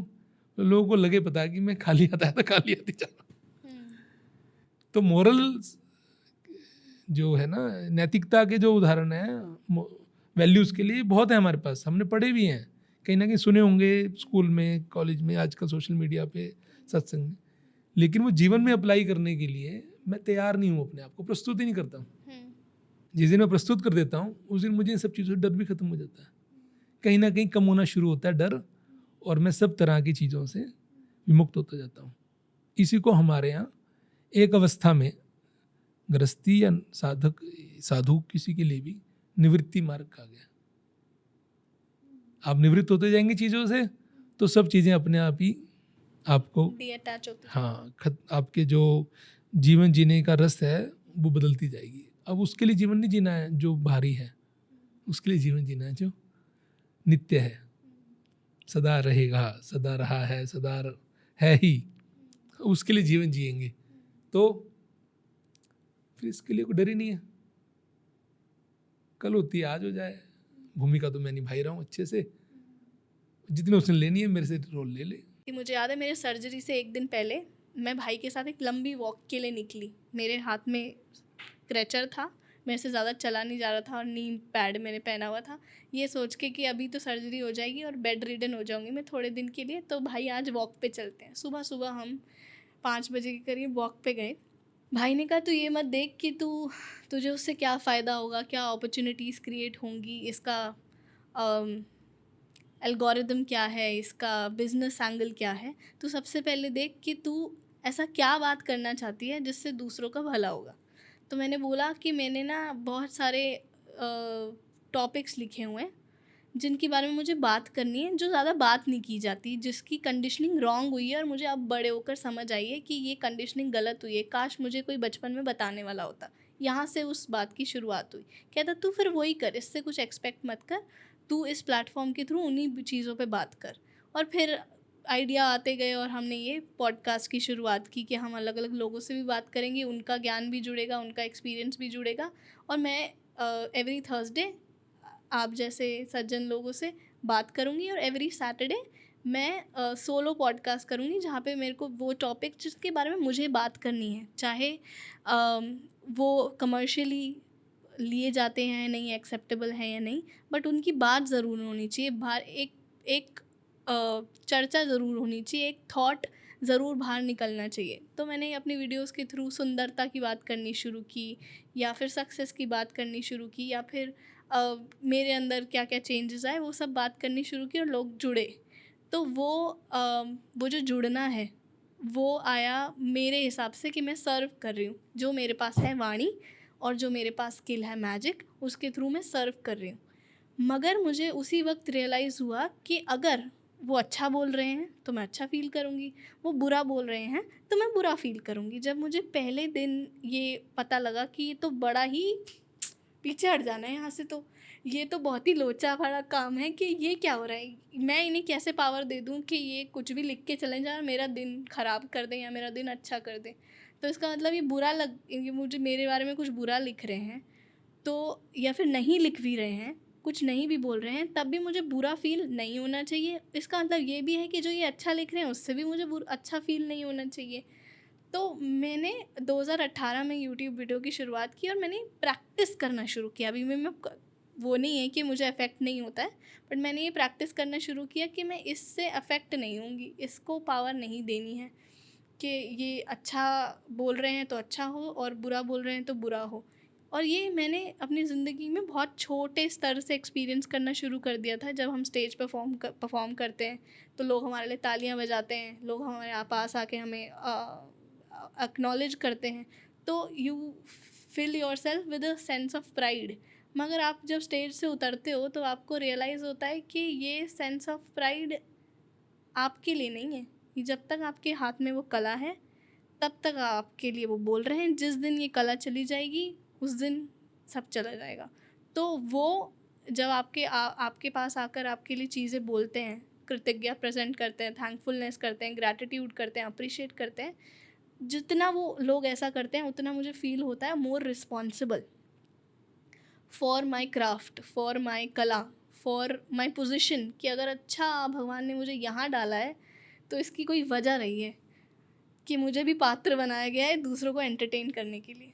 तो वो एक अलग सेंस निकल के आई, बट ये सब निकल के आई उस इंसिडेंट के बाद, ये इंट्रोस्पेक्शन आप कह रहे हो। तो हाँ, मेरे भी जीवन में यही सब चल रहा है। इसको हिंदी में बोलते हैं सूत्रधार। आप सूत्रधार बन गए हैं कुछ चीज़ों की भावनाओं को लोगों तक पहुंचाने में, लोगों की भावनाओं को हमारे या किसी के भी बातचीत से पोषित करने की। हाँ, ये बात तो समझ आई कि हम नहीं कर रहे हैं, ये हम एक चैनल है, बन गए सूत्रधार। महाराज श्री, जाते जाते लिसनर्स के लिए, ऑडियंस के लिए, श्रोताओं के लिए आप क्या कहना चाहोगे? जिसने भारत को थोड़ा भी समझा हो, थोड़ा भी, तो उसको लगेगा कि हमारी परंपराएं, हमारा विज्ञान, हमारी जो जीवन शैली है, ये बहुत प्रामाणिक है। उस प्रामाणिकता को जीना चाहिए हमको। ये जो अप्लाइड साइंस है ना, ये भारत में धीरे धीरे करके बहुत विकृत होती जा रही है, बहुत नीचे निम्न स्तर पे आ गई है। और बिल्कुल वैसा ही भारत के बाहर के देशों में देखते हैं तो वहाँ का जीवन शैली में वैल्यूज़, नैतिकता, हमारी मान्यताएं, हमारे जीवन शैली के विज्ञान की एक्सेप्टेंस बढ़ रही है। तो कहीं ना कहीं ऐसा लग रहा है कि उनकी अप्लाइड साइंस हमसे बहुत अच्छी है। वो जितना जानते हैं, अगर उसका बहुत बड़ा प्रतिशत अप्लाई कर रहे हैं, तो हम जितना जानते हैं उसका बहुत कम प्रतिशत अप्लाई कर रहे हैं। तो इसका मतलब हम अपने ही मूल जो समझाया हुआ ज्ञान है, जो हमारी मूल पहचान है, हम उसको खो रहे हैं। कारण अनेक हो सकते हैं। हमारा वातावरण, हमें परिवेश वो मिला है, या एक प्रकार का जो स्वरूप जाने अनजाने में बनाया जा रहा है समाज में दूषित माहौल करने के लिए, वो सब कारण हो सकते हैं। लेकिन अगर मैं थोड़ा सा भी सचेत हूँ, थोड़ा सूझबूझ में मुझे ध्यान आ गया है कि ये मानवीय जीवन के लिए अच्छा है कि नहीं है, वो तो ठीक कर लेना चाहिए। और इस सब चीज़ों से एक बात निश्चित है, भारत के बिना दुनिया में अध्यात्म का कोई आधार नहीं है। अगर ये प्रमाण है और दुनिया इसको मानती है, हम भले अभी ना माने, जिसको दुनिया से स्वीकार कर रही है, हमें उसके लायक बनना है। और हम बनेंगे तो हमारी अगली पीढ़ी सर्व करेगी और अच्छे से। हम नहीं बनेंगे तो अगली पीढ़ी और हताश होगी और लंबा जर्नी चलेगी और डिले हो जाएगी। होना तो यही है, भारत को ही विश्व का जो स्पिरिचुअल दिशा बोध या दिशा दर्शक बनना है, तो भारत को ही बनना है। वो है ही, बनने की जरूरत नहीं है ही, दुनिया भी मानती है। केवल भारत की नई पीढ़ी को वो जीना शुरू करना है, जिसके लिए भारत भारत कहलाया जाता है। जस्टिफाई करना है बीइंग बोर्न इन भारत। बिल्कुल, भारतीय होने का, सनातनी होने का, हिंदू होने का एक जीवन में प्रकटीकरण करना। और यही हमारा सबसे निवेदन भी है, सबसे प्रार्थना है ये, कि भारतीय होने का गर्व महसूस कीजिए। ये one of those best conversations रही है जो मेरे लिए काफ़ी हैवी थी। इतनी सारे सेंसेस खुल गए थे मेरे आपकी बात सुनते हुए ना, क्योंकि इतनी सारी चीज़ें इंटरप्रेट करनी पड़ रही थी। तो बहुत मज़ा आया, और आपके समय के लिए बहुत बहुत शुक्रिया, धन्यवाद। ओम तत्सत। हरि ओम तत्सत। कॉन्वर्सेशंस लाइक दिस, ऐसी कॉन्वर्सेशंस ना आपको मौका देती हैं to give a pause to your life and reflect on to your life. मेरे कहने का मतलब ये है कि ऐसी कॉन्वर्सेशंस आपको मौका देती हैं कि थोड़ा रुको, थमो और जानो खुद को, देखो आसपास क्या हो रहा है। And I am really grateful कि मुझे इस पॉडकास्ट के थ्रू, इस शो के थ्रू मौका मिल रहा है अलग अलग किस्म की कॉन्वर्सेशंस करने का, अलग अलग पर्सनालिटीज़ से मिलने का। और हर रोज़ एक लर्निंग एक्सपीरियंस होता है। हर रोज़ इस शो के थ्रू मुझे अलग अलग नॉलेज अपग्रेड करने को मिलती है। कुछ ऐसा एक पॉइंट मिल जाता है रिफ्लेक्ट करने को, that adds to my personality and is life changing at times. Well, thank you so much for supporting hocus pocus with Aanchal. मैं शहद गाढ़ा कर कर बोलना चाहती हूँ कि please, we really need your support in the form of subscribes. I know we have completed 5,000 subscribers and our next milestone is to achieve 10,000 subscribers. So please subscribe to our channel because it is free. मुफ्त है, तो please subscribe कीजिए. Also let me know in the comment section below कि आप और कैसे podcast और कैसी टॉपिक और कैसे गेस्ट चाहते हैं कि मैं इस कॉन्वर्सेशन, इस पॉडकास्ट में कवर करूं। तो मुझे कमेंट सेक्शन में लिखकर बताइए, गेस्ट रिकमेंडेशन दीजिए। Also, I really hope you are enjoying the Magic Time segment. This is India's first magical podcast जहाँ पर हम हर गेस्ट के साथ, इंटरव्यू के साथ साथ उनके साथ मैजिक भी परफॉर्म करते हैं। Also subscribe to our new channel Hocus Pocus with Anchal Shorts, जहाँ पर आप स्मॉल क्लिप्स और शॉर्ट्स के थ्रू अपनी नॉलेज अपग्रेड कर सकते हैं। ये एक वो पॉडकास्ट है जिसमें आप मोटिवेट, एंटरटेन और वैल्यू ऐड कर सकते हैं अपनी लाइफ में in terms of knowledge. So I'm trying to cover all 3 aspects in one show. Well, thank you so much. I will see you again on every Thursday and Saturday, 7 p.m.